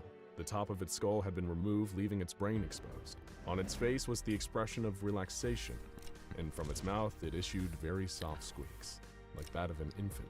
Ew. 049 said, "Tell Dr. Morstead that its rage mechanism no longer exists. I've removed the amygdala and made some changes to the hypothalamus and limbic system. It is cured and quite harmless." The next day, Dr. Morstead announced that he wanted to visit 049's cell himself, after which he heard a chorus of disapproval from his colleagues, all telling him that 049 was now too dangerous. "Dr. Ham was sick," replied Morstead, "and 049 has assured us that he would never take another human life. He's never lied to us, and I'm going to take him at his word." It appeared that 049 had created the perfect specimen, so what was next? Dr. Morstead had to know. "Everyone is sick," 049 told Dr. Morstead after the two had talked for a couple of minutes. "The great pandemic has started. Fear not, doctor. I have a cure. No longer will you humans spread your disease." "I'm afraid you are wrong," replied the doctor. "This pandemic you speak of does not exist. We can happily live with our pathogens. We have done so for millennia." Dr. Morstead became angry that he couldn't get through to 049. "I'm afraid you are suffering from paranoia. It is you who need to be cured." "You have no idea," said 049, standing up. "What are you doing?" shouted Morstead. "You promised you wouldn't hurt a human again." "I'm not hurting you. I'm healing you," 049 said and leapt across the room in a flash, placing a hand on the doctor's head. Morstead slumped to the ground. They were being watched in the observation room, and this had gone too far. He had to be moved to the containment cells, permanently. Mobile Task Force Epsilon 11 was right on the scene and burst through the door. "No imagination," 049 said to himself. "Those humans have no imagination at all." He began walking towards the task force, who opened fire on the anomaly, but the bullets bounced off its black coat and mask. SCP-049 calmly touched each of the members of the task force, one by one, draining the life from them. The last one standing stopped firing and attempted to run, but again 049 leapt across the room, black cape billowing out behind So him, fast. and gently touched the man, causing him to drop to the floor. He got 049 hops. stepped over the bodies of the fallen team and walked out of the containment cell. The full details of what happened next are available only to the O5 Council, what are sometimes called the Overseers. The redacted report that is available reads, "Standard Secure Humanoid Containment Oh god, the Cell, Overseers. 02, Site 19, Subject, SCP-049, Date of Breach, Redacted. Euclid Class SCP-049 breached cell and subsequently gained access to adjoining rooms and nearby buildings. Breach lasted approximately 3 days and 5 hours. Total casualties, redacted, with redacted number of survivors requiring incineration therapy. Course of action. Department of Science Alchemy Division suggested injecting anti-transmogrify disinfectant into Class D former prisoners who were transported to site and allowed them to come into contact with SCP-049. SCP failed to reanimate injected prisoners and cure them. SCP-049 acknowledged this failure and surrendered to Mobile Task Force Alpha-1. SCP-049 then requested to be contained. Present containment under responsibility of Redacted, Redacted. Present location of SCP-049, Redacted. And How dare they? They can't do that? I forgot about the Overseers too. They're really There interesting. are many mysteries locked within the walls of the SCP. Shut up. There we go. I don't like it. The Plague Doctor is cool. And he doesn't like you. You have the sickness. Yeah, you have the sickness. He's curing you. Just remember that. He reaches out his hand towards you. He just wants to fix you. Fuck off. I'm happy being beyond repair. This GIF shows that they've found video footage of him in his containment breach.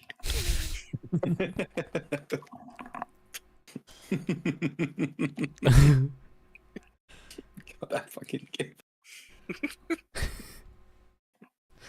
Oh god. SCP. Oh yeah, Daybreak. When day breaks. That's another 001. When day breaks, boy. God, there's That's like the so whole fucking much. thing. SCP-001 is an entirely different thing. I don't know if I've ever heard of that one. Oh, when day breaks? When day breaks? When day breaks is like a whole damn story, and it's basically it basically is the prophecy that will end the world. Yeah. Judgment Day. Mm. Kind of, I God. guess. Yeah. Kind of. Like a whole lot of stuff happened. Yeah, it's a long one. I like the story ones too, like the story of like the overseers too. Those are really cool. Yeah, it was good stuff. These are really interesting. Oh man. I love that if you look up SCP-001 on the actual like SCP Foundation website, it just says it's top secret and you're not allowed to read it. Blocked. General notice: in order to prevent knowledge of SCP-001 from being leaked, files have been created alongside the true files. All files concerning the nature of SCP-001, including the decoy/decoys, are protected by mimetic kill agent designed to immediately cause cardiac arrest in any non-authorized personnel attempting to access the file. Wow. Yeah. Immediately terminated through Barryman Langford. Mimetic kill agent. Wow. You have been warned. Oh my god. Oh, you do it? SCP-1000 Bigfoot. It's just Bigfoot. Bigfoot.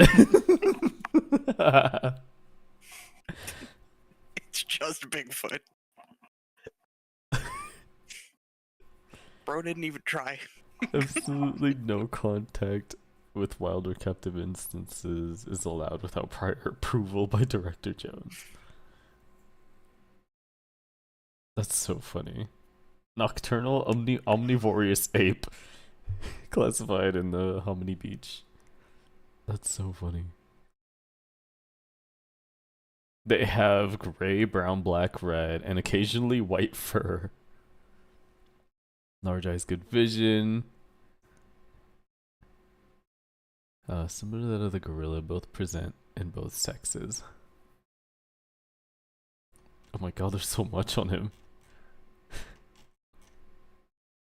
Where's all the class stuff? I wanted to see what like the different classes were. Like the object classes? Yeah, kind of like how they classify each one, like the Euclid, and because I forgot what each one actually meant. So, okay, talking about object classes is a thing, but essentially safe is just that. Like they can easily be contained, or they like don't do anything. Like 999 is considered safe. So that's all that is. It's just safe. There's Euclid, which they require more resources to completely contain, or where containment isn't always reliable. Usually because it's not well understood or is unpredictable in the way it acts. Yeah, the doctor is considered Euclid because he doesn't require a whole lot for containment. Right. Yeah. He willingly lets himself be contained a lot of times. Yeah. And Keter is but stuff that is extremely difficult to contain. Or even to the point of being impossible for some of it. Yeah. Like they can't contain the fucking world serpent. Right. Yeah. But then there's also like sub classes. Yeah, like so Apollyon, there's Thaumael. Yeah. Thaumael are anomalies that the Foundation specifically uses to contain other SCPs. That's what I was talking about earlier, where some of them are used to contain others. Apollyon are anomalies that cannot be contained, are expected to breach containment, or something like that. Right. They're usually associated with world-ending threats or Cater class. It's in the VC chat. Yeah. Archon classes are anomalies that could be contained, but are best left uncontained for whatever reason. Archon SPs may be part of consensus reality that is difficult to fully contain, or have adverse effects when put into containment.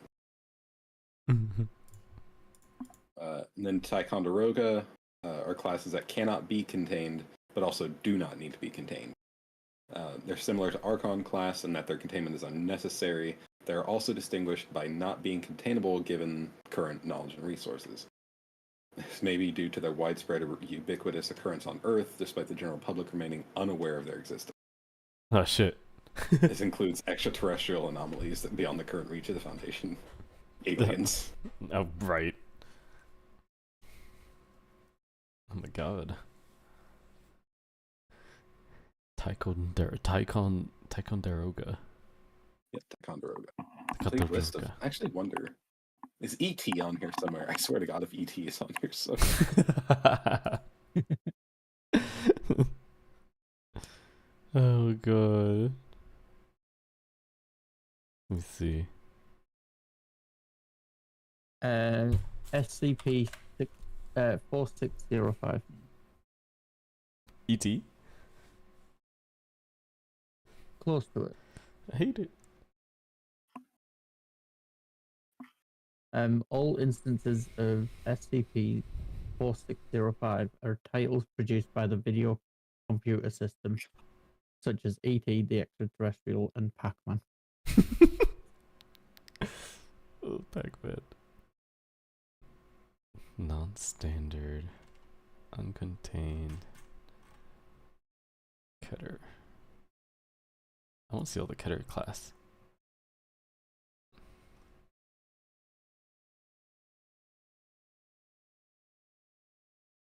Oh, that was a lot. Oh, there's a lot of Keter classes. Yeah, they got a lot of dangerous stuff. Yeah, what the fuck? Yo, someone's gotta keep this place on lockdown. Wait, click one of the ones that said that has a -J in it. They're always the best. Oh, let me see. -J is a classification that this is a joke SCP.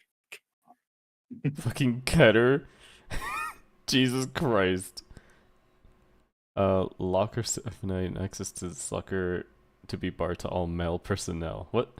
Even if they're drunk and their buddies bet them they wouldn't get in. Description. SCP-5972-J is a standard vacuum cleaner produced by the Kirby Company. SCP-5972-J appears to be a sentient predator. Males viewing SCP blah blah blah will feel a sudden compulsion to stick their genitalia into the vacuum tube. We picked the best possible one we could have picked.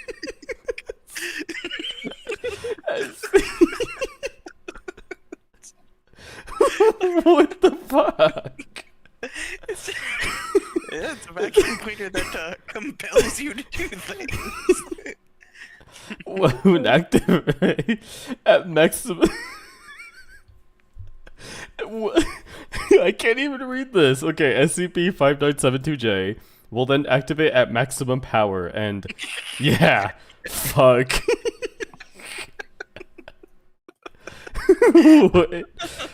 Boys, yes, boys. SCP-5972-J has a secondary mimetic effect. Males reading about its effects will feel extremely uncomfortable. This is followed by a contraction of the thigh muscles until the legs fully cover the genitalia and series of sharp inhalations. Look, I just said click on a J one. There's an interview? I want to read the interview. Yeah, of course they had to interview somebody. Oh my god. Interviewer. Dr. Valen. Forward testing the secondary effects. Begin log. Dr. Valen, I'm going to tell you what this thing does. And we're just going to gauge your reaction, right? Alright. So it's a vacuum cleaner, right? And when you see it, you want to put your dick in it. That's fucked up, man. I know. Crazy shit. Anyways, you put your dick in it and it turns on. turning visibly white, legs turning inwards. Oh shit. And then it just sucks your dick. Nose flares in disgust, leans back and snaps fingers. Whoa shit. Why is the vacuum cleaner talking? Oh wait, no, D478. Wait, what the fuck? Who's D478? Oh, doctor. Subject. Oh. No, D-class person. Oh, my bad. Stupid, yeah. D-class. Oh. Okay, me dumb. I got it confused. Dr. Valen. It sucks up the nuts too. He just says, "Whoa, shit." Oh god. Winces and covers his eyes. Oh god, man. What the fuck? It's fucked up, man. Like, seriously, shit. I've seen a lot of crazy shit here, man, but fuck this. I need to go out for some air. Want a drink? I need a fucking 6-pack. And a lock. D5748 was glad to face this month and face his month and termination, stating, "At least they didn't put my dick in that fucked up vacuum." Oh my god, I clicked on the right one. Why that one though? I don't know. All the ones you could have clicked on. A boy. I hate it. A boy's favorite toy is the vacuum cleaner. Oh my god. There's a good one here. SCP-800J. 800. Oh god. Wait, what the? Are these numbers in order? Look at the first number, and that's the one it's in order of. Oh, okay. That's interesting. I was just looking at SCP-4270. This is the preserved corpse of Benjamin Harrison, the 23rd President of the United States. But the actual thing about it is that apparently it's a werewolf and isn't dead. What the It hell? just doesn't know that it's a werewolf until it's made aware that it's a werewolf. What the fuck? And then it turns. It's weird. Zafat, what category class is that in? Which one? Oh, is it a Keter? Because I'm on the Keter classes. Oh wait, no. Yeah, I'm in the Keter classes. 800J is a Euclid. What the fuck? Description: SCP-666.5-J is a crab stuffed mushroom entree produced by the Internal Foundation. The effects started to become apparent. Wait, what? Main course, at which time goers began to complain of slight abdominal pain. By the second hour, many attendees were complaining by significant digestive distress, and all restrooms in the immediate vicinity were filled. So it just gives you a tummy ache.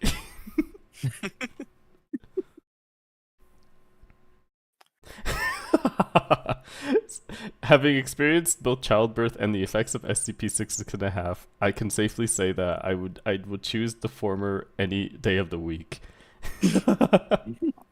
SCP-666J is like having 3 babies at once, except they're all on fire. Also, they're covered in thumbtacks and trying to eat you from the inside out. All while the midwife is beating you senseless with a crowbar and screaming in your ear to push. Goddamn. Oh my god. What the fuck? Wait, so which one was yours? Let me see. SCP-800J designates a troubling number of football sporting leagues in which all players, officials, spectators, and linesmen are unable to discern the proper methods of playing the game. In some respects, the game eventually played has almost no resemblance to football. It's in Euclid. Oh, SCP-800J was discovered on 9/18/2021 by senior researcher Collins after erroneously flipping to the other channels included in his big all-American sporting network and finding that the package contained odd variants of football. After receiving inadequate explanation from his cable provider, Collins declared it to be an anomaly and called Site-77 personnel to enact containment procedure. Several instances of SCP-2008J have been documented in SCP-800J broadcasts. Oh, what the fuck? Observation notes. First observed instance takes place in a rotund playing field with players wearing shockingly little protection. Ball appears to be much smaller and white, possibly composed of sheepskin or albino pigs. What? Touchdowns achieved by circling bases. claims to be in America's national pastime has been conclusively proven to be possibly untrue. Oh my god. Good lord. Observation notes, this variant appeared to be placed on ice, and at no point did the players actually have possession of the ball. The ball itself had been turned into a hard circle, possibly made of charred bacon, which was theorized to be held together by the low temperatures. What the Yardage was gained and lost very quickly, with no regard to downs. Goal celebrations were displeasurably noted to be very over the top. Oh my I god. think I get the joke here. Oh my god. God, I've what are just posted a link for one in the VC chat. You should definitely check that one out. Observation notes, player between two players both wearing extensive padding and wielding swords. Until one player scored an apparent touchdown by tackling the other player with their sword. Oh my god.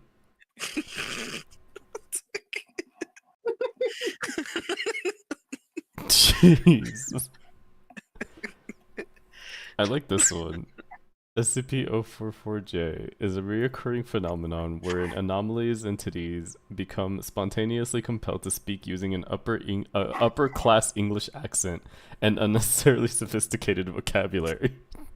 Oh, fuck. Brilliant.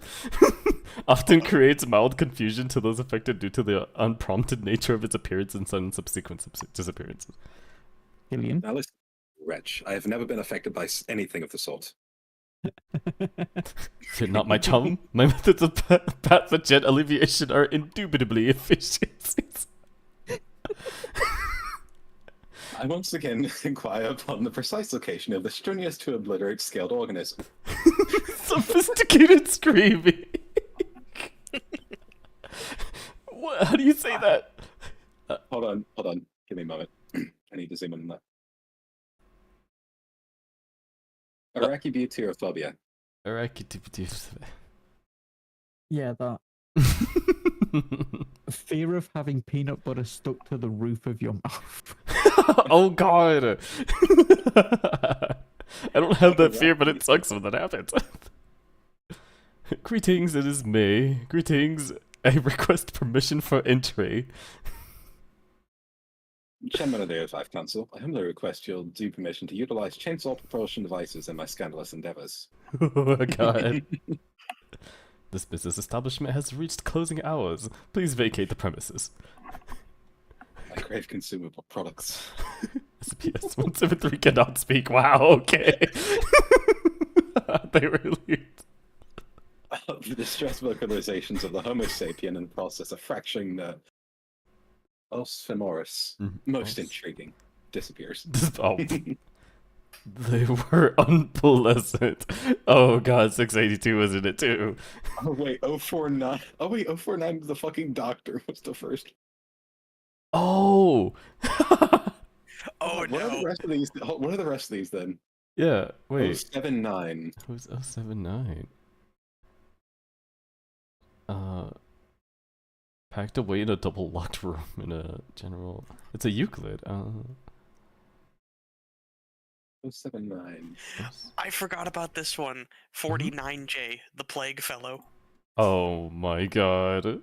I forgot about this one. The Plague Fellow. Hello, SCP-49J. Welcome to I Am a Doctor. Yes, I'm aware. We're just doing this as a I have the cure.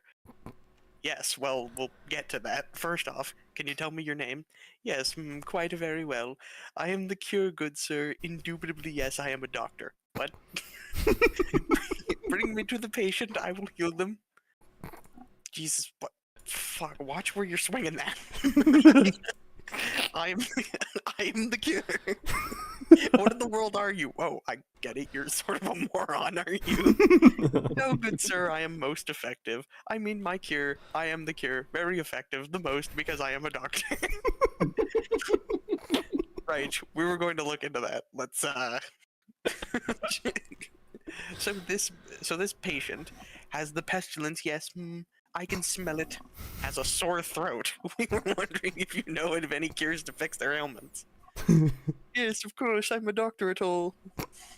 Need any help over there? No. He is not the cure. I am the cure. Oh yes, this will do the trick. That's a shoe. Yes. That will heal this person. It is the cure. Alright, go ahead. SCP-049-J proceeds to gesture dramatically over the patient before violently beating the patient's throat. Oh my god!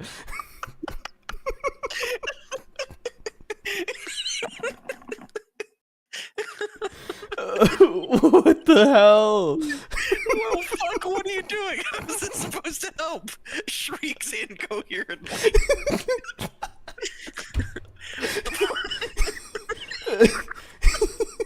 What the fuck was that? Patient is healed. What? No, she's not. You just crushed her throat with a shoe. No, patient is very well now. Yes, I am the cure. Look at all this blood. Moral atrocities aside, this is gonna take hours to clean up. You just killed a person. Oh god.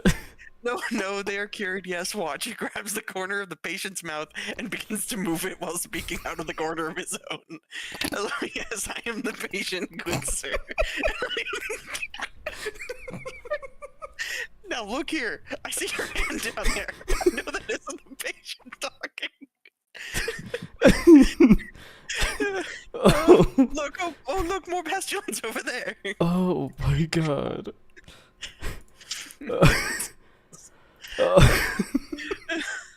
you're fucking kidding me. Hold on. The Ticonderoga class is SCP 8-D-J. Or 8 equals D-J.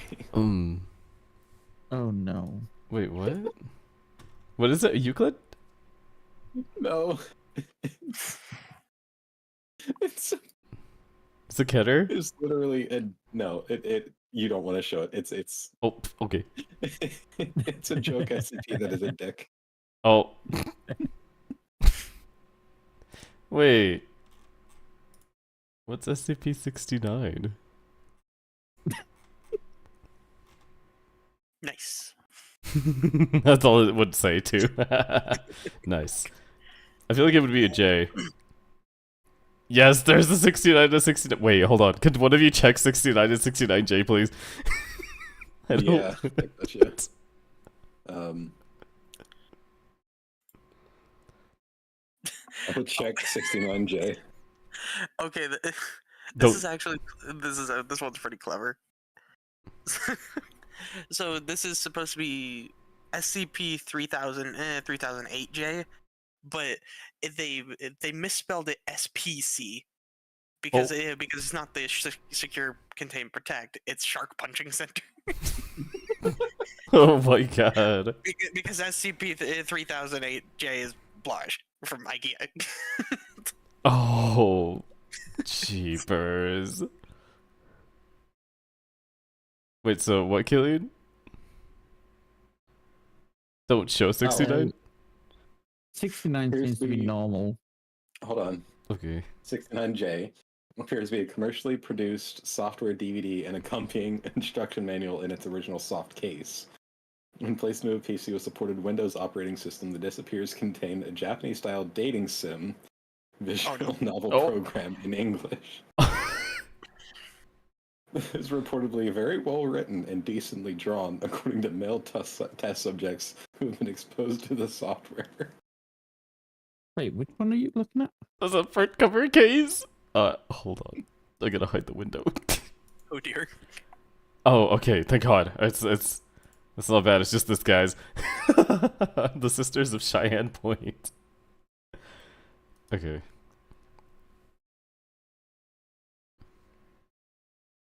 Oh my God. There's a script to that. There's a whole Yeah, plot. it's a harem hentai game, is what it is. Yeah.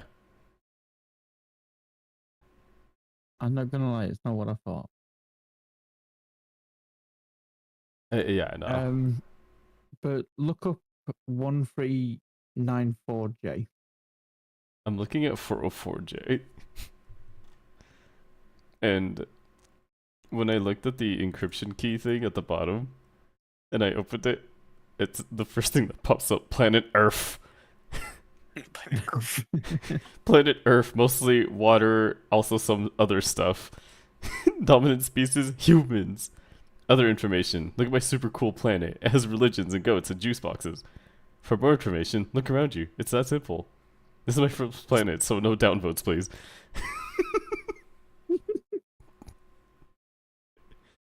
What is this? King Scarlet's SCP-7800J, the 5-second rule. Oh. No way. Wait, which SCP are you talking about? Cynic? It's a Euclid 1394J.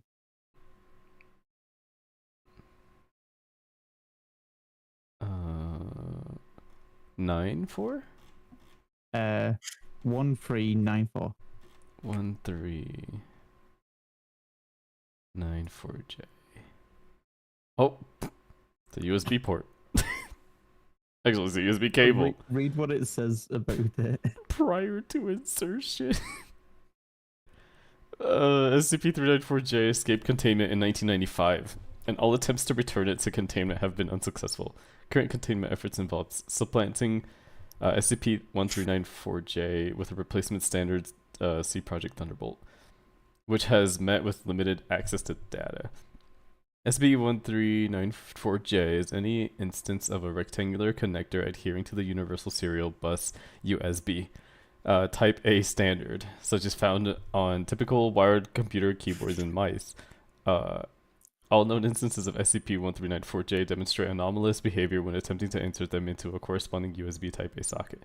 No matter how carefully the user studies the orientation of SCP-1394J and the socket during the initial insertion attempt, SCP-1394J will invariably be found to be upside down. When the user flips it over and attempts to reinsert it, it will again be found to be upside down.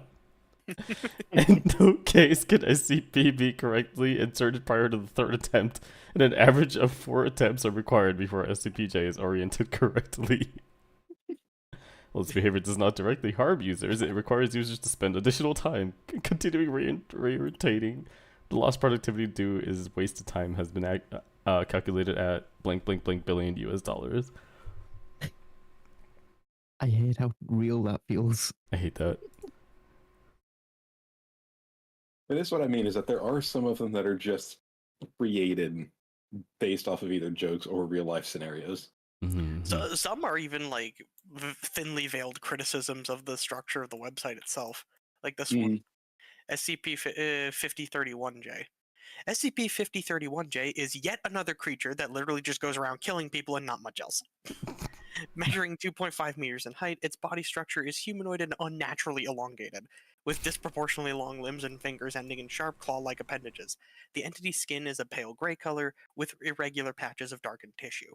SCP-5031J lacks a nose, mouth, eyes, and redeeming qualities, having no discernible facial features. Despite this, it frequently produces shriek-like vocalizations. Unlike other cool litter anomalies, the entity's primary method of attack involves using its sharp appendages in order to maim its victims by literally just ripping their face off. Oh my god. Additional testing was deemed necessary to assess if SCP-5031J exhibits any alternative methods of attack or noteworthy abilities beyond standard face ripping, such as the ability to perform a cool skateboard trick after the fact, but no such potential has been found. Rez? Hold on. I'm blocking the stream window. Hold on.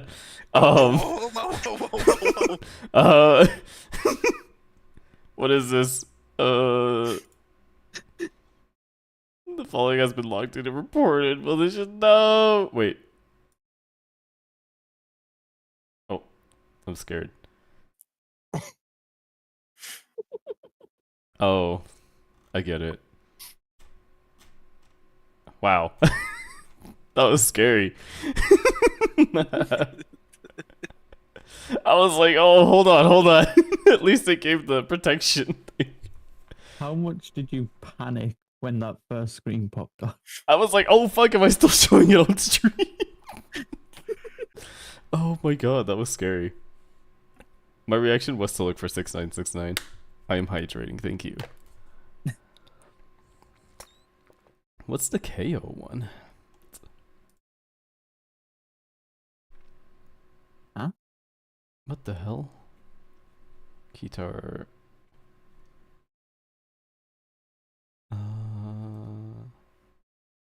San Jose.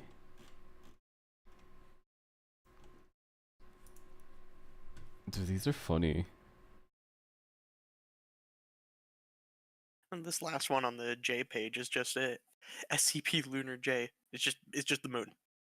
It's just moon. Posture The moon's pretty check. neat. I will stretch. Ugh. Thank you, Rec. God, these are funny. I'm so glad I clicked on the vacuum one.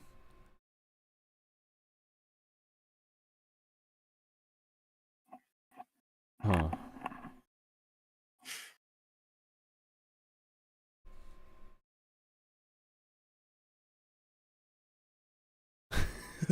I still can't get over that vacuum.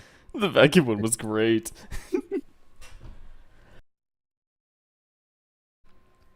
Wait, what?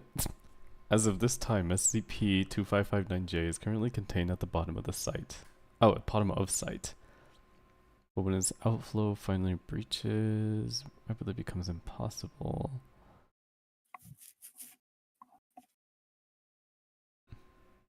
That's too much reading. According to Dr. Wrights, considered by many to be Foundation's foremost expert on kittens, SCP-2559-J is apparently a portal to the plane of infinite kittens. Apparently, this dimension is nothing but an infinitely large kitten pile and may be the place from which all kittens come from. This would explain why the kittens were ejected from SCP-2559-J with such force, as the pressure exerted by the pile or any given location would be astronomical. Attempts to reach the portal have so far failed, as the kitten pile exerts a stupefying effect on anyone who enters it, rendering them incapable of performing any action other than curling up and going to sleep until they sink to the point where the pressure exerted by the mass of kittens crushes them. Please note, any and all attempts to cause mass termination of destruction of the kitten pile or site has been met with massive levels of irrational violence on the part of Dr. Wrights and Agent Tam. Caution is advised when attempting to pursue a solution to this problem. Wow. I mean, that's just a Dwarf Fortress playthrough where you forgot to sterilize the cats. Oh no.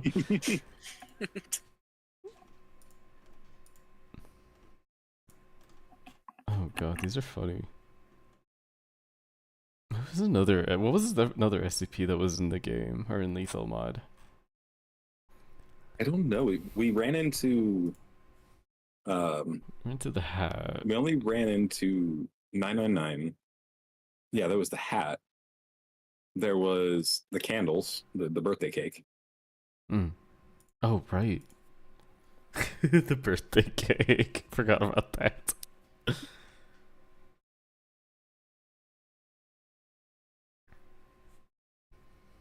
Let's see.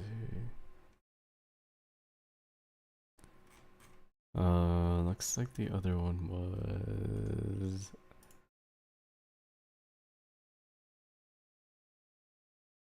Oh, there's a couple that we haven't run into, so yeah. There's not very many. I'll say that much. What was another popular SCP? I guess 682 was one. I'll show you. This has 682. This sounds pretty interesting. Oh. When lit candles are placed in the SCP-559, they cannot be extinguished by any means by someone who is not celebrating their birthday. However, if they can be put out by people whose birthday falls on that day, termed birthdayers for convenience, on which the object will have their age changed to the equivalent of the number of candles on SCP-559. What the?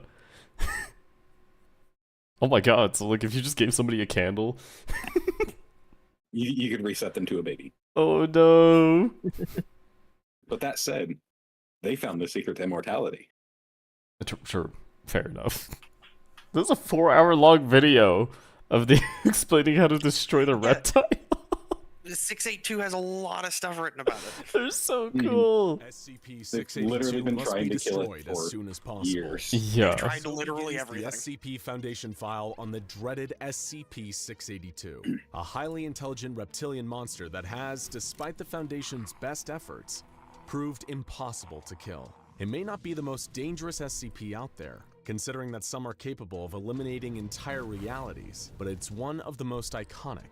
And you've probably heard tales of the monster that death forgot, and you know exactly why everyone is so afraid of the so-called hard-to-kill reptile. It's been subjected to some of the most deadly weapons and traps the Foundation could devise, and survived attacks from some of its deadliest fellow SCPs. But before we tell you about the Foundation's many failed assassination attempts against the so-called hard-to-kill reptile, we need a little more groundwork on what this creature even is. The first thing to know about SCP-682 is that this thing wants you and everything you know dead. Unlike some other creatures like SCP-096 and SCP-173, which are murderous but exhibit no real higher processing skills, SCP-682 possesses cunning, advanced reasoning, and even human-level logical intelligence. SCP-682 can engage you in conversation, but just talking to the creature calmly and cordially will sometimes cause it to enter its rage state, where it becomes even more dangerous and volatile. The beast is perpetually kept in a tank of powerful hydrochloric acid, melting its tissue to prevent it from reaching its full potential and going on a rampage. The creature's most terrifying asset, and the reason it's proven impossible to terminate thus far, is its incredible adaptability to any and all external stimuli.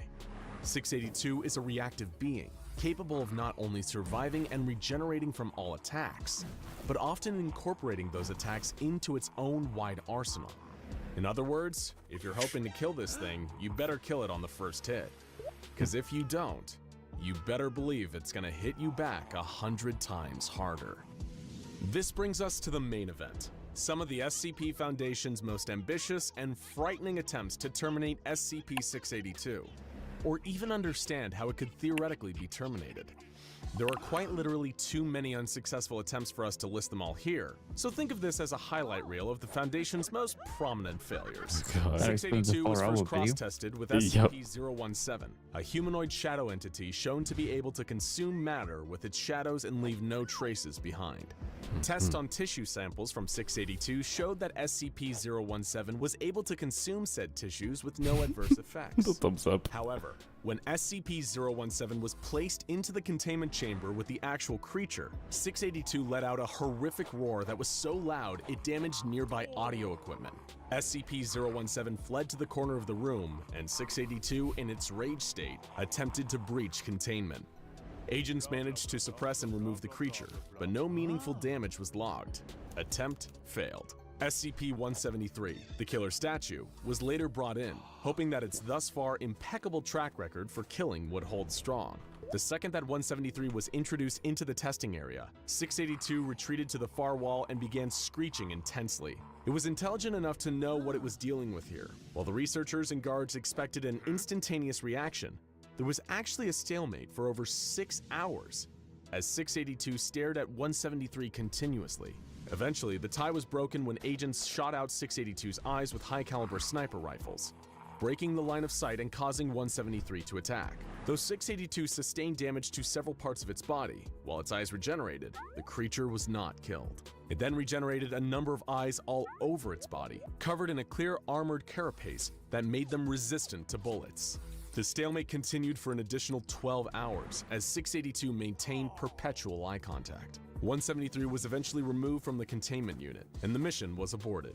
Attempt failed. In their desperation, the SCP Foundation restored to bringing in another dangerous and seemingly unkillable monster to take on 682. SCP-096, also known as the Shy Guy. As astute SCP fans will already know, this being kills anything that sees its face, with no known exceptions, and when it enters its attack mode, it's thought to be quite literally unstoppable. Or at least, it was. While SCP-096 was able to destroy 85% of 682's original body mass during their 27-hour battle, it was left mentally broken, wounded, and huddled in the corner.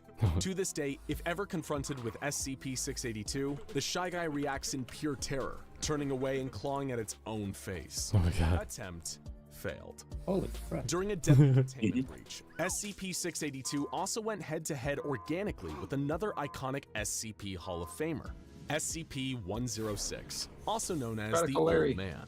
The Old Man and a shape-shifting psionic anomaly known as SCP-953 broke into 682's containment cell. The Old Man pulled both of his fellow anomalous combatants into his pocket dimension to continue the battle on his terms. However, despite losing 67% of his body mass during the ensuing pocket dimension showdown, 682 still prevailed, with the Old Man eventually fleeing back to his cell, and 953 being collected and taken away by agents. He said, "Fuck Once that." again, SCP-682 continued to hold the title. But it wasn't just cross-testing experiments, intentional or otherwise. The SCP Foundation's quest to kill 682 led them to a number of more conventional murder methods, all with varying degrees of success. Due to SCP-682's highly adaptive abilities, some methods were discounted from the outset. For example, launching a powerful thermonuclear missile at the creature was soundly rejected by O5 Command, on the premise that if the creature wasn't destroyed and evolved to the point where it could shrug off nukes, humanity would be pretty much done for. Other ideas were abandoned just for being too ridiculous, such as one researcher's suggestion to fly the creature through the air and drop it from a considerable height, hoping to kill it with a high-altitude impact. I'm not sure we even need to tell you why that's a terrible idea, but during the experiments on SCP-682, the studies range from honest to incompetent to straight up evil. One guest researcher fed 2 small innocent children to the creature just to see what would happen. He was then himself fed to the creature for his sadistic behavior. Stupid. I get fucked. The Foundation is meant to be cold, not cruel. It was SCP-682 that had the monopoly on cruelty. Memetic kill agents were a resounding failure. They attempted to dismember 682 with a powerful laser, only to have the creature develop reflective surfaces that displaced the beam and caused catastrophic damage to the area around it. They attempted to kill the creature by sucking all the air out of its containment facility and create a vacuum, but it expelled a dangerous gaseous compound that reacted violently and exploded when air was once again introduced into the room. The Foundation used high-precision blades to slice SCP-682 into approximately 12,000 pieces, then separated these pieces. Unsurprisingly, by this point, this attempt also failed. The 12,000 pieces reformed a short while later into the fully operational killing machine we all know and fear. In one particularly frightening display of intelligence and adaptability, the Foundation attempted to kill 682 with extreme heat, but it shielded itself by developing a second carapace composed of solid helium. When personnel entered the room following the failed attempt on the creature's life, it shattered its helium carapace into deadly shards that fired around the room and shredded all Foundation personnel in attendance. It had set a trap, and that trap had been wildly successful. The creature's ability to adapt to seemingly any offense is unparalleled, to the point where Foundation staff have no idea how to classify this creature, whether it's organic, inorganic, or even alive at all based on any definitions we could understand. At every turn, the creature just raised more questions. What is it? Is it possible to destroy it at all by any means? Who was even trying to kill who here? Because it certainly seemed like SCP-682 had a masterful KD ratio by now. More extreme feats of cross-testing continued in the Foundation's growing desperation to eliminate this monster. SCP-162, which is a hypnotic ball of sharp objects, hooks, and high-tension fishing line, was introduced to 682's containment cell. The hooks latched onto the creature and tore huge portions off, including its entire lower jaw and one of its limbs. However, 682 was still able to breach containment, kill 11 people, and badly wound 86 others. It regenerated its severe injuries in no time. The beast was even taken to the domain of the Gate Guardian, one of the proposals for SCP-001. The Guardian had a flaming sword hotter than the sun, capable of destroying its targets on an atomic level. Naturally, SCP-682 survived and regenerated. Perhaps the most fascinating cross-test of all was between 682 and SCP-053. who manifests as a kind, innocent little girl with the unfortunate condition of causing homicidal tendencies in all who come into contact with her for more than 10 minutes. The people with these tendencies would then attempt to harm the girl, but would immediately drop dead shortly after, leaving the girl intact. The researchers present anticipated two possible outcomes here. The optimistic outcome, in which 682 enters a rage state, attacks 053, and died for good. And the realistic outcome, in which 682 attacks 053, possibly experiencing some minor injury or nothing at all, and 053 had to be removed from the containment cell. But that didn't happen. What did occur was considerably more shocking than any kind of violence. When 053 entered 682's containment chamber, the monster became uncharacteristically docile. Researchers and staff were baffled and watched with amazement as 053 approached the terrifying, immortal, mass-murdering monster and began to play with it. 682 even allowed 053 to draw on its face with crayons. Researchers thought they must have been dreaming, seeing this surreal display play out. 053 even appeared to have affection for this unkillable misanthrope. It was a single act in defiance of everything they thought Where did they she knew. get the pen? When Foundation personnel entered the containment cell to separate the two, 682 went ballistic and killed multiple guards. 053 also wept, sad at being separated from her new friend. No, To no. this day, despite further testing, the Foundation has no idea how or why this happened. Like many details surrounding SCP-682, it's shrouded in deeply frustrating mystery. And so the tale of SCP-682 Because it was already continues. murderous? In Well, spite yeah, of that's the what I was about Foundation's to best say. Like, efforts, you can't the add monster murderous continues to intent to breach something with containment that and already slaughter has with murderous some intent. regularity, taking out its seemingly limitless hatred for not only human beings, but anything that dares draw breath.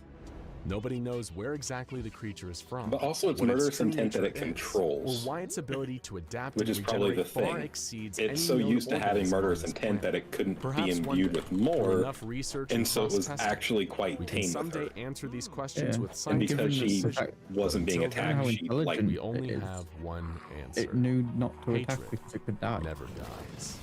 that too. Yeah, that as well. Because it knew to stare at that SCP-173. Mm-hmm. So it's almost like it knows the outcome of attacking its opponent. Right. I don't like it. Is there a video on SCP-5533? 5533? Yeah. Probably. Oh. Oh, I did look up the hat, by the way, that we were getting from Lethal. Mm. Apparently, it's just a little like tweed wool newsboy cap, and what it does is if you put it on, nothing happens at first, Mm-hmm. but people will just start to ignore you SCP-682 and not even realize that you're there. Like they can put people in a room, have a bunch of them together, have one person put on the cap, and eventually that person will just cease to exist to everybody in there. What the fuck? Then we just gotta And start if it's ignoring everyone. worn, if worn for long enough, people literally forget that that person existed in the first place. What the fuck? That's kind of crazy. Mm-hmm. Oh my god. Did anyone just stumble into some SCP vids and just didn't stop watching? Yes. that's how it happens. That's exactly how it happens. Oh my god. That's funny. See, Cynic, they're not too bad. They're fun. Shut up. Some of them are fine. Some of them are fun. What's I don't think there another? was a single one that was fun. I mean- $9.99. There's yeah, $9.99. There's definitely worse. Do you just not like $9.99 because we like it more? Yeah. What do you mean like it? I'm joking. Wow. No way. Because it's nice and loves to hug and it loves candy, but it gets sick when you give it too much candy. Well, no, they gave it a can of soda. Like, it ate the can. Oh, true. Oh my god. The Hell's Gate. The Guardian is crazy. The Gate Guardian is wild. What was he? That was a 001. There's a lot of 001. 99 is the best. Yes, it is. Yeah, Scarlet King, the Gate Guardian, the prototype. I don't know if I remember the prototype. Why does it have an eyeball in its mouth? Because it can't wear it on its head because it has no head. Well, its head is a mouth is the issue. Yeah. When day breaks, there it is. Another good SCP-001 candidate was just like a book or a database that basically just writes the Oh, SCP yeah. articles. Mm-hmm. Yeah, basically the SCP database itself. Yeah. Or that the Foundation itself was SCP-001. Yeah. It was like a... God, I forgot what it was. I think it was that. Yeah, day breaks. The factory, yep. The factory. Does not... SCP-001 does not exist. I mean, yeah, kind of. Doesn't. You do not recognize the bodies in the water. If you've Those ever are some read of my brother's favorites. The ones that are like cognito hazards. Oh. Which one's the...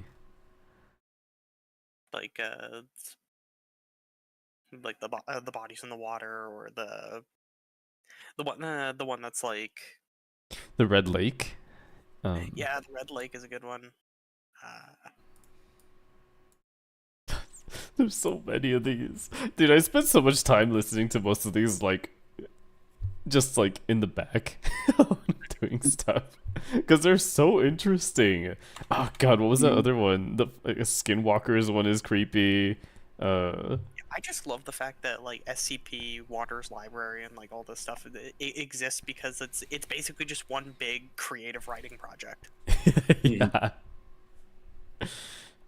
Oh my god. I kind of do like this one though. I want to look at this one. Genesis, which is the part of the Old Testament that details God creating the world and humanity during a particularly busy week.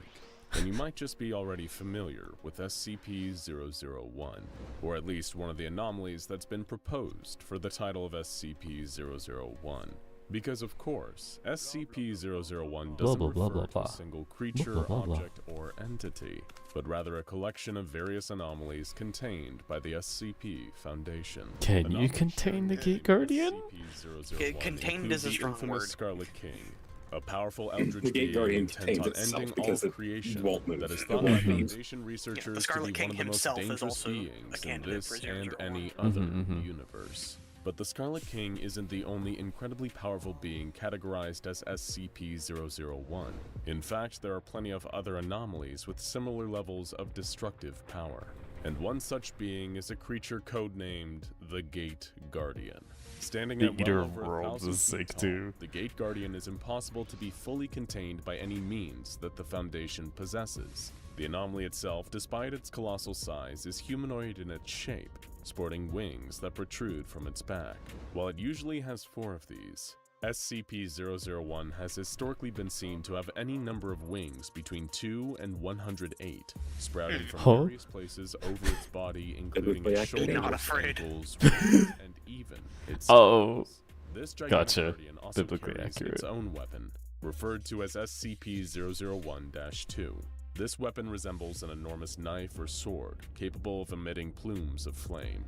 According to tests conducted by the Foundation, the temperature of the flames produced by SCP-001 rival that of our very own Sun. For reference, the Sun has a core temperature of over 27 million what degrees scientist Fahrenheit had to get close to and that thing to take its 5,778 temperature? Kelvin at its surface. That's what I was trying to I figure how out. much he's getting paid. Yeah, homie, dude. He out there for us. Paid anymore. auditors Yeah, probably. to cause a He might be considerable I want to dead. know what his suntan was even like. if it wasn't in use. It's just like, Flames emitted by the weapon leave no lasting I don't know. damage. I feel like it's just getting close to him, you'll die. And from Capable, though, divine of light. annihilating anything that strays too close to SCP's. Yeah, see? You can't get that close, you'll die. Separate, breaking potential attackers apart on a molecular level. See? Much as its codename suggests, Yeah, that's the Gate crazy Guardian thing. Is stands it burns you solemnly on a at the molecular threshold level. of some It form of incinerates you to a dimensional point where gateway, you which literally is stop equally existing. tall as SCP-001 itself. Behind the Guardian is a lush grove, abundant with fruit trees of astronomical size, as well as other beings that share a similar appearance to SCP-001. This grove I is see that thought snake. to be the Garden So this of is Eden, just Saint the Peter. paradise that God created and that was inhabited by Adam and I Eve, guess. the first two Saint humans Peter's in the one that existence, gu- according to guards the book the of gate to Genesis. heaven. As the tale goes, the pair were Mm. created by God I himself guess, yeah. and permitted to live in the Garden of Eden as long as they followed a single rule. Adam and Eve were instructed not to eat any of the fruit that grew from certain trees that God had specified. Within view just behind the Gate Guardian are two immense trees, one bearing apples and the other bearing different fruit of an unknown type. The one that looks like an apple tree is believed, even by some in the Foundation, to be the biblical tree of knowledge that Eve was convinced to pick a fateful apple from after an encounter with a snake. The other, the one with unidentifiable fruit, is thought to be the tree of life. However, this is all speculation, since it is currently impossible to venture through this gateway and verify if the realm beyond is truly the Helicopter. Bible's own Garden of Eden. This is largely Well, yeah, this is a good idea.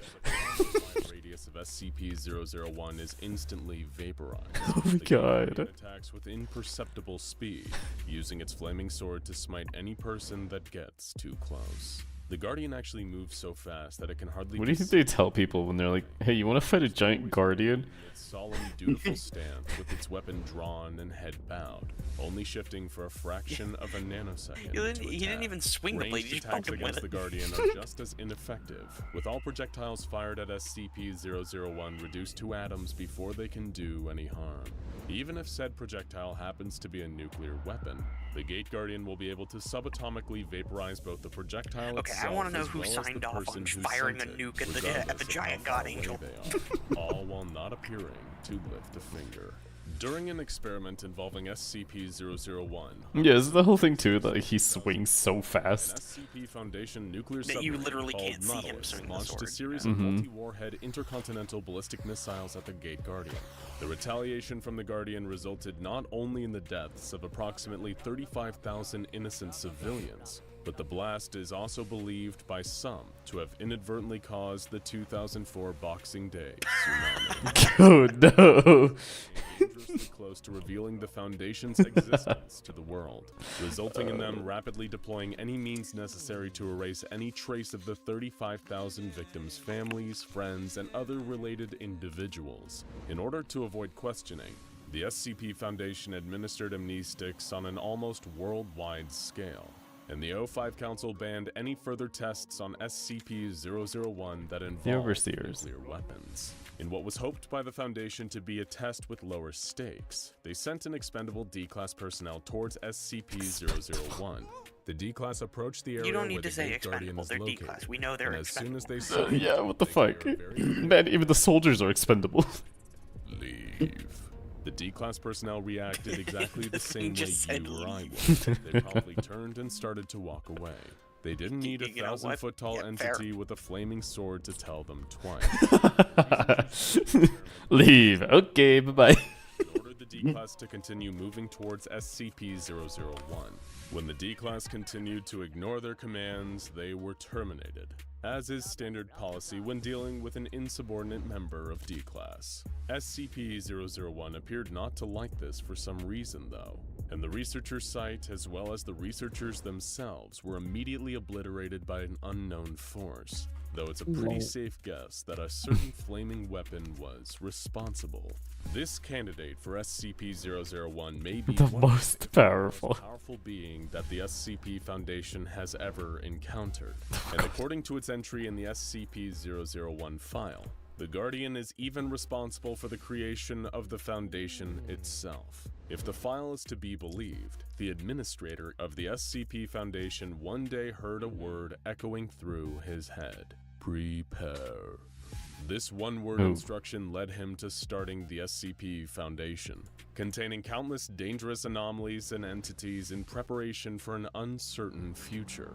In all that time, since the very beginning of the Foundation, the Gate Guardian has remained standing at its post. While it is not aggressive nor openly hostile towards humanity, the Gate Guardian doesn't seem to care much for us either. How does the rest of humanity not notice it a 1,000-foot-tall angel with a flaming sword? That's what I'm wondering. Too close to the It's Guardian, like, where does he hide that no one notices him? death sentence. The Guardian first communicates with any living being approaching it via telepathic message, instructing them to either leave or forget. If whomever has stepped too close to SCP-001 complies with the instructions, they'll be able to freely leave the area, while simultaneously forgetting every detail of the Guardian's existence. That Ignore these just warnings, explained though, how no one and noticed it. SCP-001 has no qualms about completely eliminating you from reality.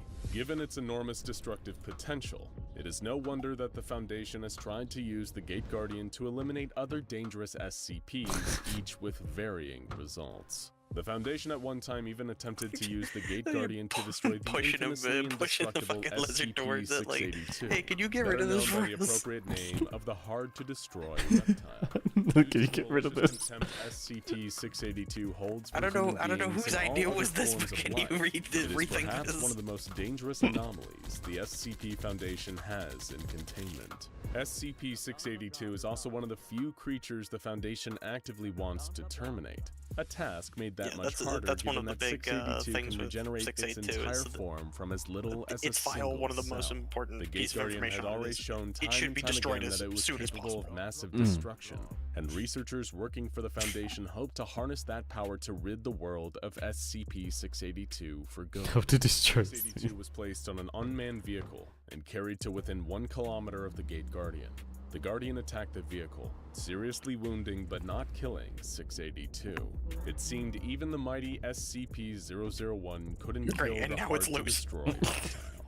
While the researchers were disappointed with this result, it is worth noting that 682 made a very interesting comment to the Guardian. 682 mentioned that the Gate Guardian is not Uriel, but a pretender. Uriel is the archangel that some religious texts describe as the guardian standing at the Gate of Eden with a fiery sword. So does this mean that 682 knows that the Gate Guardian is not actually an angel? Or that the location it is guarding isn't the Garden of Eden at all? Any truth or meaning behind these comments has, as of yet, been undetermined by the SCP Foundation.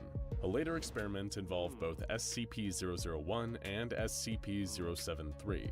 The anomaly otherwise known as Kane. Kane is a male humanoid. I forgot about Kane. Yeah. His legs, spine, and shoulders are replaced in an almost cyborg-like fashion with beryllium bronze. Much like the Gate Guardian, SCP-073 may also be the same as the one mentioned in the Bible's book of Genesis, who, according to the biblical story, murdered his own brother Abel out of spite. As punishment for his actions, Cain was cursed to eternally suffer for his wrongdoing. In the case of SCP-073, any damage inflicted on him is deflected back to the attacker, but Cain is made to feel the pain of the attack. Any plant or matter withers and rots in his presence, and he is cursed with a perfect memory, keeping him forever haunted by his murder of Abel. When Cain was brought before the Gate Guardian, an unknown incident occurred. The Foundation's records are heavily expunged, but we do know that somehow Cain's usual ability to deflect incoming damage back at his attacker had no effect on SCP-001. The encounter left SCP-073 unconscious and even permanently blinded nearby research personnel. It was as a direct result of this incident that the O5 Council demanded that no further experiments of any kind were to be conducted on SCP-001. With the I wonder how they retrieved him. Filing an executive order that no SCPs be exposed to the Guardian, and that SCP-001 was to never be used for the attempted termination of other SCPs. Of course, perhaps it wasn't just the mistakes of the past that made the Council decide that SCP-001 was best. Surely not the 35,000 people. An erratic transmission was received from Site-0 by Foundation personnel. detailing an XK-class end-of-the-world scenario. In the transmission, the sender, believed to be another member of the SCP Foundation, described an event during which the Gate Guardian finally left its post, stepping away from the entrance to the Garden of Eden. SCP-001 has left its location, the sender wrote. The gate is open. They are riding forth. Oh God, it's so beautiful. The transmission then goes on to repeat various phrases including, "The Lord shall reign forever," and "Hear, O Israel, the Lord our God, the Lord is one." What can be inferred from the rambling transmission is that the event being described is the end of the world. Some believe that once God deems it time, his angelic armies will lay waste to the earth in order to remake it as a paradise. When this occurs, SCP-001, the Gate Guardian, will open the gate he stands in front of, allowing the other beings like it to emerge into our world, ready to cleanse it. Perhaps most interesting is the source of the message. The transmission was received from within the Foundation from Site-0. However, when questioned by personnel, O5-14 told them that no such message had been sent or even existed. While some disregarded the transmission telling of the end of the world as a hoax, it was then that a timestamp was discovered. This warning had not been sent from Site-0, at least not yet, and was dated several years in the future. Despite this ominous warning of things to come, the Gate Guardian remains inactive, standing at the threshold to Eden, waiting. Now check out SCP-001, which is the real SCP-001, and SCP-001 The Children, Arborocycle, for more facts about the mysterious SCP-001. I forgot about the children too, Jesus. It's a lot of fucking SCPs, man. Yep, there truly are. They're so cool. I love it. I don't man. mind that one. That was cool. Those are cool stories. Some of these are just really cool stories. Yeah, there's like a whole subsection of SCPs that are basically just the characters from the Bible. Yeah. Cain. The Cain story is kind of There's an cool. SCP. Some of them are just really interesting. I really like the Skinwalkers one. That one was cool too. I like all the ones that like send you to like different dimensions and shit. I like the ones that behave in like just very weird ways until like the moment they supposedly attack and kill, like the not a deer. Oh yeah. Oh, what? It's like a It's just a deer that like isn't. glowing. But on like closer inspection, it doesn't. It's not a deer clearly. Yeah. And then, but then it like follows you around. Okay. That was cool. They're cool. The God one's funny. Yeah, God is very funny. It's just God. He's like, I'm just here. Like he's done multiple interviews.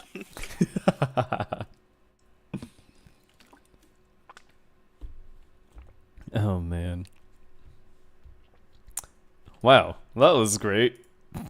That was Certainly something. the 3 hours for SCP. Yeah, That's a really we big talked video. about nothing but SCP. Hell yeah. I'm all about it. That's Halloween. It was a good time. Yeah, that's true. I like the SCP stuff. I don't know. I've always found it interesting. I could never tell, like, if I just wish there was like a really good multiplayer game for it. I tried to escape, but it kept winding back up. We are the SCP wreck. You cannot escape. You're inside our cognito hazard. Yeah, as I said, we didn't even get into like the really horrifying ones. Yeah. Oh God. Yeah. One of my favorite. One of my favorite ones too is the machine too. The refiner. The computer? Oh yeah, the refiner. Yeah. Yeah, the refiner that we've run into in the SCP map Cynic, that itself is an SCP. Oh, the Wait, orb. is that the thing that killed me? Oh, Yeah, God. that's the thing that if you stand inside of it and then activate it, it turns you into a zombie. Oh, Okay, so why did people let me walk into that? Because it was funny. It was funny. Because I knew it was going to happen. I was like, or because I knew what happens in game, and I was like, I wonder if they added that in. So when you offered, I was just like, okay, well, now we'll find out. Definitely learned a lot. It gets really interesting when you start seeing the episodes where they do start using SCPs against each other. Or I guess, quote unquote, against each other. More like trying to see what happens. I forgot which SCP it was. Oh, the fucking Otobuto cycle one is really weird too. That's a long one. Yeah, like I said, my like favorite yet also most terrifying one will always be the Flesh That Hates 610. Yeah, the Flesh That Hates. The Flesh That Hates is really ugh. I think that's the one I'm thinking Yeah. of too. Flesh. It should be it's Flesh That Hates. Flesh. Gross. Let me see if this is the one that you're thinking of. Oh no. Okay, it's not. But yeah, that. Oy. If you've ever I'm trying to think. Let me see.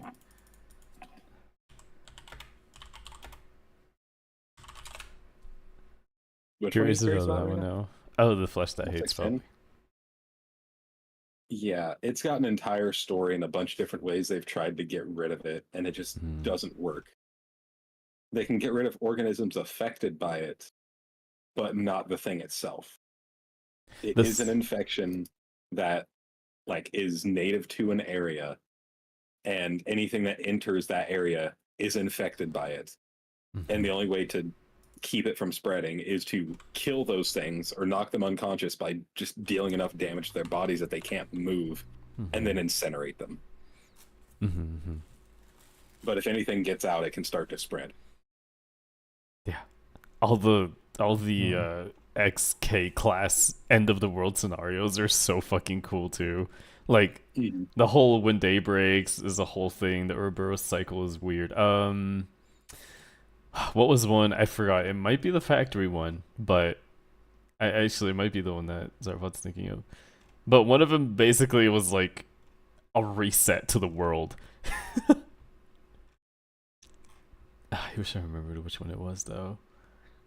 I can't remember. Trying to find one. Trying to find a good like horror movie tier list on Tier Maker. Scarlet King. I actually don't remember the prototype that well. Okay, so the Scooby-Doo movie is not a horror movie. It is the children. The live-action Scooby-Doo movie is not horror. Honestly, this is why it's been so difficult for me to find a decent horror game, because so many of them do not look like horrors. It depends on what kind of horror you're looking for too, though. Soma. Soma's a really good horror game. Soma's great. Oh my god. Soma is incredible. I think Cynic would really like Soma. I feel like because you've said that, I would hate it. No, it's not really like so scary. I'd say. There's horror elements, and there's points where it like gets your blood pressure going. So it's like you know that there's something that's about to attack you, and you just need to get away from it because you have literally no defenses. But the biggest thing about it is the psychological fuck that comes with it. Okay, I want something that like will cause me to react in the moment, not give me everlasting trauma. Five Nights at Freddy's. That exists. That happens in there. I also wouldn't really classify Gremlins 2 as a horror movie. This is stupid. There's a lot of horror genres too, because there's like RTS. There's not RTS. Fuck, what was it called? It's like they're mostly like pixel games. There's like pixel game horror games. Let me see. You know what you could look for too? Markiplier plays a lot of horror games too. Oh shit. Soma is actually on sale on Xbox for $449. Well, damn. Oh wow. That's a steal. Yeah. Considering it's normally $30, yes. I just looked it up. It's normally £25 for me, but it's down to $3.74. Yeah. Yeah, that would be a very good one to play. Some is very spoopy. Let me see, actually. Like, even once your whole thing is over, you could probably still continue playing that because it's genuinely just a good game. Every single horror game I get is getting uninstalled the moment my spooky week is over. I would recommend continuing to play that one. It is genuinely like one of the best story-related games I've seen in a long time. Oh, it's from the creators of Amnesia as well. Yeah, that's why it's so good. Amnesia was really good too. As a Movie's an atrocity of biblical proportion. Yes. wait for what? The original Scooby-Doo live-action movie. Oh yeah. That movie sucks. It just sucks. I like the first one. The second one was crap. The second one was the But one I that liked had it any only references because of to the the actual comedy. show. Yeah, second one was interesting. I liked I'd playing like Silent the comedy Hill. aspect. Alone in the Dark was really fun. I wonder if they Look, have right, I might be biased, Rick, because of Sarah Michelle Gellar. Okay? Sue Fair me. enough. And yeah, Gremlins 2 is just a straight-up comedy. Yeah, that's all it is. Gremlins 2 is a It's comedy. a very fun movie, but it's a comedy. It's a comedy.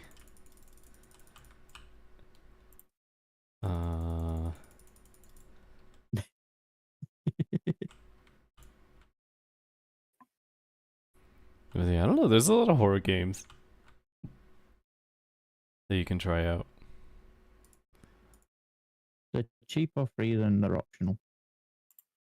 More. Let me see.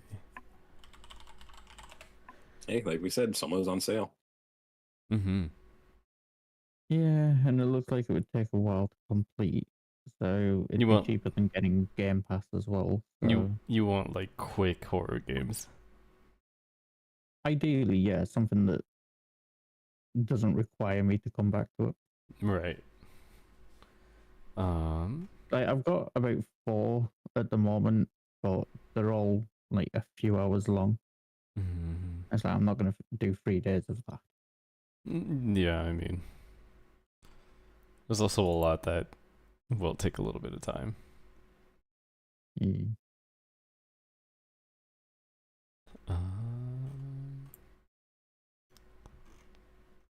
Trying to look.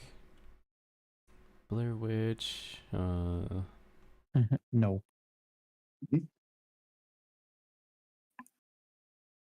Immediate rejection. Yeah, there's Faith. Yep. The Unholy Trinity. Oh yeah, Faith.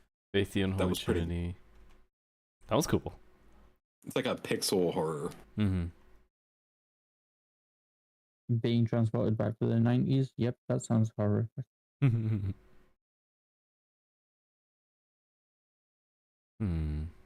House. MD? No.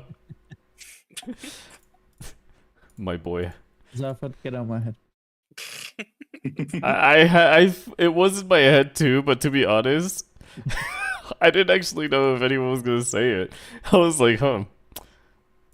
Surprised there's still more people who remember it. I was tempted to, but Zafad beat me to it. I loved watching that show. God. Try to survive through the night in a house that's trying its best to kill you and your family. Yes, that one. House. It's one of those multiple ending ones, so you can stop whenever. Oh no, I've seen someone play that. No. That means you have to play it. The fact that you're saying no means you have to. Because it's short. No. Fair point. No, because I remember that thing that has the like stretching neck. Not a chance. Nom nom nom. That creeps me out. Yeah. Horror graphic novel, not really my kind. Horror graphic novels are also take time too, though, because yeah, graphic novel.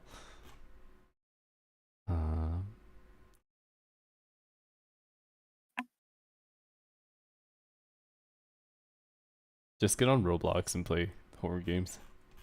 Roblox is something that will never get installed on my computer. That's fair. That's fair. Perfectly understandable. I'm Doorways mentally unstable, but not that mentally unstable. vanish.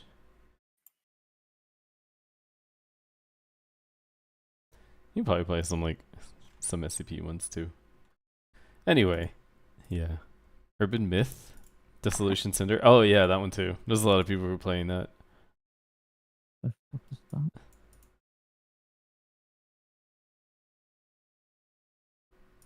Which one was that hospital one that people kept playing? I think it was that one actually. Probably want a full game, yeah. You know, it's a full game, but something that won't, yeah, take like hours to play. Maybe a couple hours, but not like a 8-hour gameplay. Like, if push comes to shove, I'll just look up a few of the chillers art ones. Mm-hmm. Like I've got the convenience store, and I know there's quite a few more. Oh yeah, the convenience store. There's those games. Those are the games that are more like those feed more to like the stalker thing. Mm. Yep. Been there, done that. Which, huh? But okay, we're gonna ignore that. Which been to the No, I had one. yeah, but you've also been done that. My guy. I mean, had one. Okay. Oh Dealt with god. that, I believe. Oh god. No, but yeah. Cuz I like horror. I like the I think for like types of horrors, I don't know. I think psychological horrors are cool. I'm an action guy, so I'll always enjoy a good survival horror. That's kind of what I was gonna say too. I was like, I kind of more enjoy the side of like Resident Evil Village type of stuff. Because in most Resident Evil games, it's supposed to be horror, but once you're given an indefinite amount of bullets, like you're not afraid anymore. That's why I usually play them on like harder difficulties. Yeah. It's like I know what's happening. Like I can deal with this very easily. Yeah, kind of like a game where you do a little more. I wish Outlast was better. I didn't really like Outlast. Psychological horror is the best DSV for true reactions. That's why I was saying Soma. Soma, I wish like Until Dawn was actually good too. I like games like that too. Some games are just not, I don't know. It's really hard to find games like that actually. That are good. You have to think about it, and after it sets in, you realize how truly awful it is. I saw that there's a few Resident Evil ones on Game Pass. Resident Evil's so if I okay. end up getting it, then yeah, it'd be the case of like my partner's played them all, so I'd sit and see which one he would recommend. Yeah. I mean, they're both pretty decent. Yeah, they're good. They are good. 2 will definitely give you more of the horror feel. Because 3 with Jill, like she is a like special forces member. Like she's very, very good at fighting. Yeah. So 2 is going to give you a lot more like horror. Yay. It's hard to find them. It's hard to find like your. It depends on what kind of horror you're looking for. There's something that will possibly scare me, but won't make me cry at night. Well, I mean, Five Nights at Freddy's. If you're really looking for a quick jump scare. Yeah, but I don't want to cry at night. You won't cry at night. Play Amnesia. That one will make you cry at night.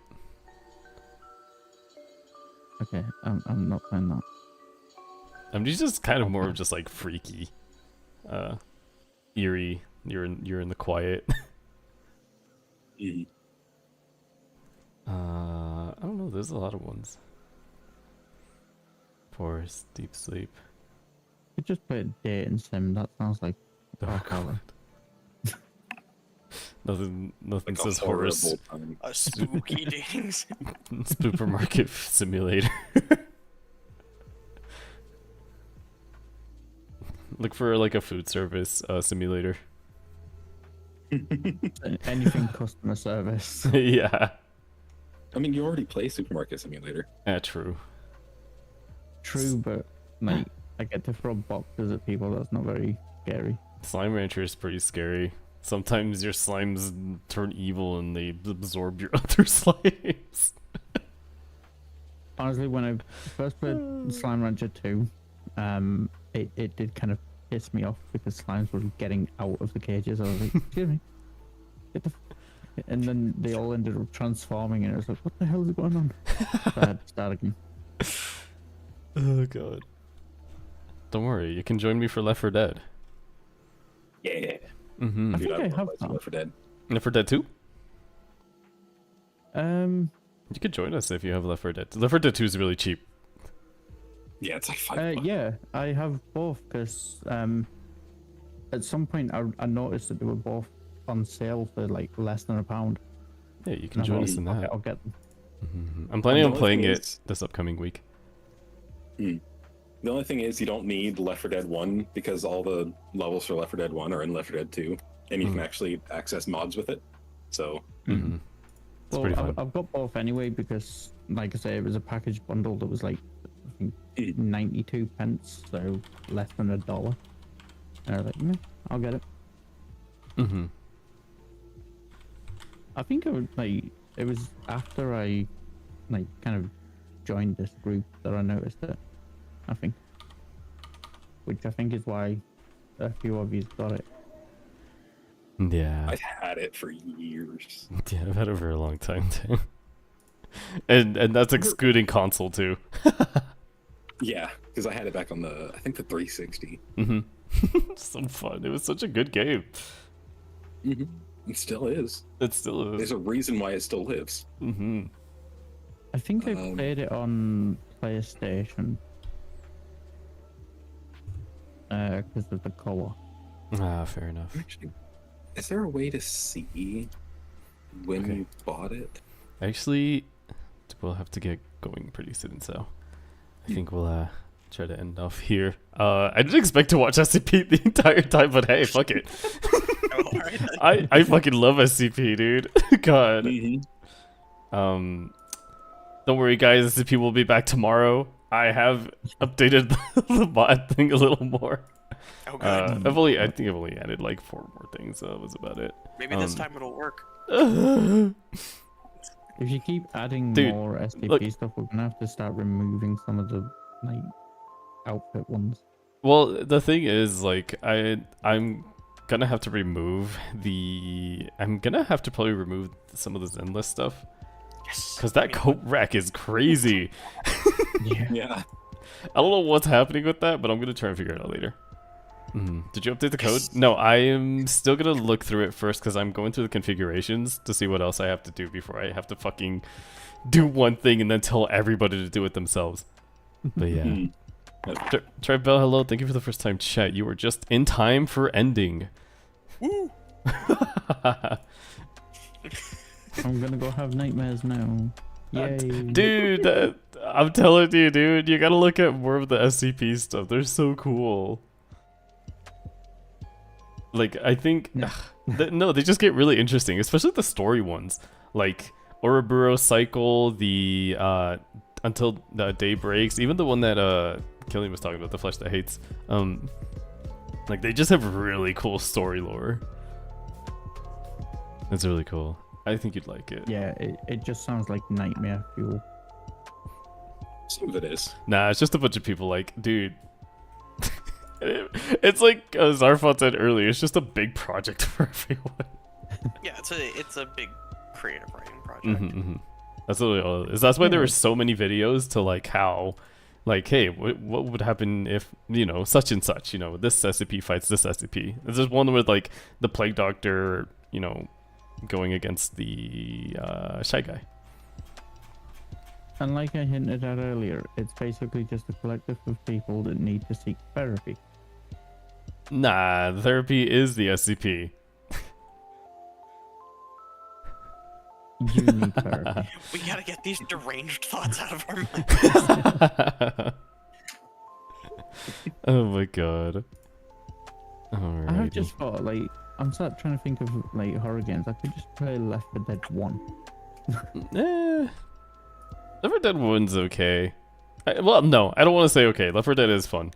But the second one's Like, just... I already own it, better. so Yeah, play it. it's technically free. Yeah, I guess so. If you play SCP-1, you might as well just play SCP-2. Or, fuck. Left 4 Dead 1. I already forgot what was in Left 4 Dead 2, because they're pretty much the same thing.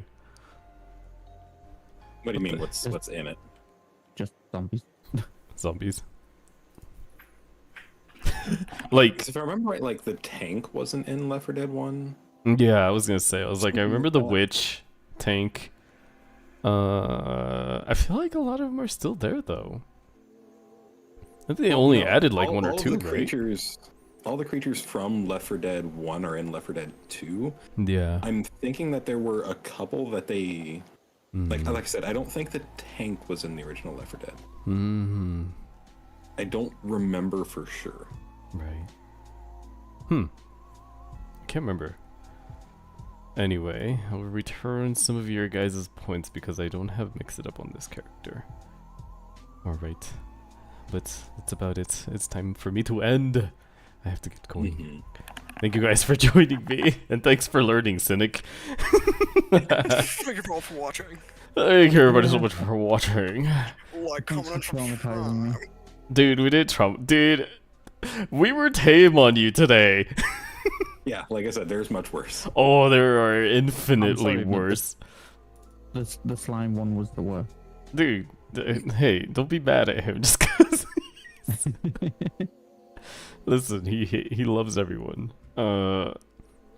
But yeah, no, He's the you opposite of me. trust me. If we kept going, we would have really traumatized you because we weren't even in the worst of it. Right, I won't be here next time. Okay. Bye. Dude, you gotta be. Don't worry, you'll see them in Lethal Company.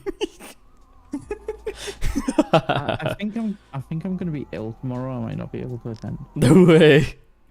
I'm just gonna come down Oh, with a God. sudden illness after my stream. Oh no, he's dying. Alrighty. Well, thank you guys for joining. What's up? You know Yes, what we're playing tomorrow? I was just gonna do Lethal again. Yeah, but 'Cause- when? Oh, probably around. Don't I'm have time. hoping that I can start around 6 my time. Cool, cool. Just, yeah. Get a little more time in since last time. Mm. Yeah, that'd be great. Yeah. Let's do some actual testing this time as well. Yeah, we can test it out, hopefully. And test it out, hopefully, without 200 mods. Alright. Well, I will see you guys later. Bye-bye. Bye bye.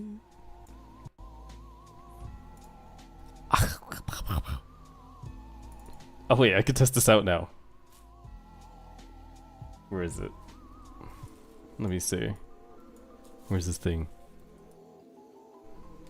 I want to know the infinitely worse. The infinitely worse are pretty bad.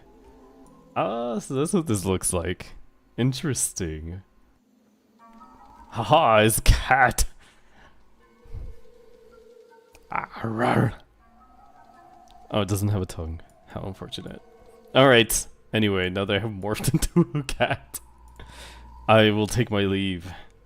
Fare thee well. It worked. Yes, it did. Alrighty. I must get going. Thank you guys for being here. We'll see you all tomorrow when we play Lethal Company. Have a good one, everyone.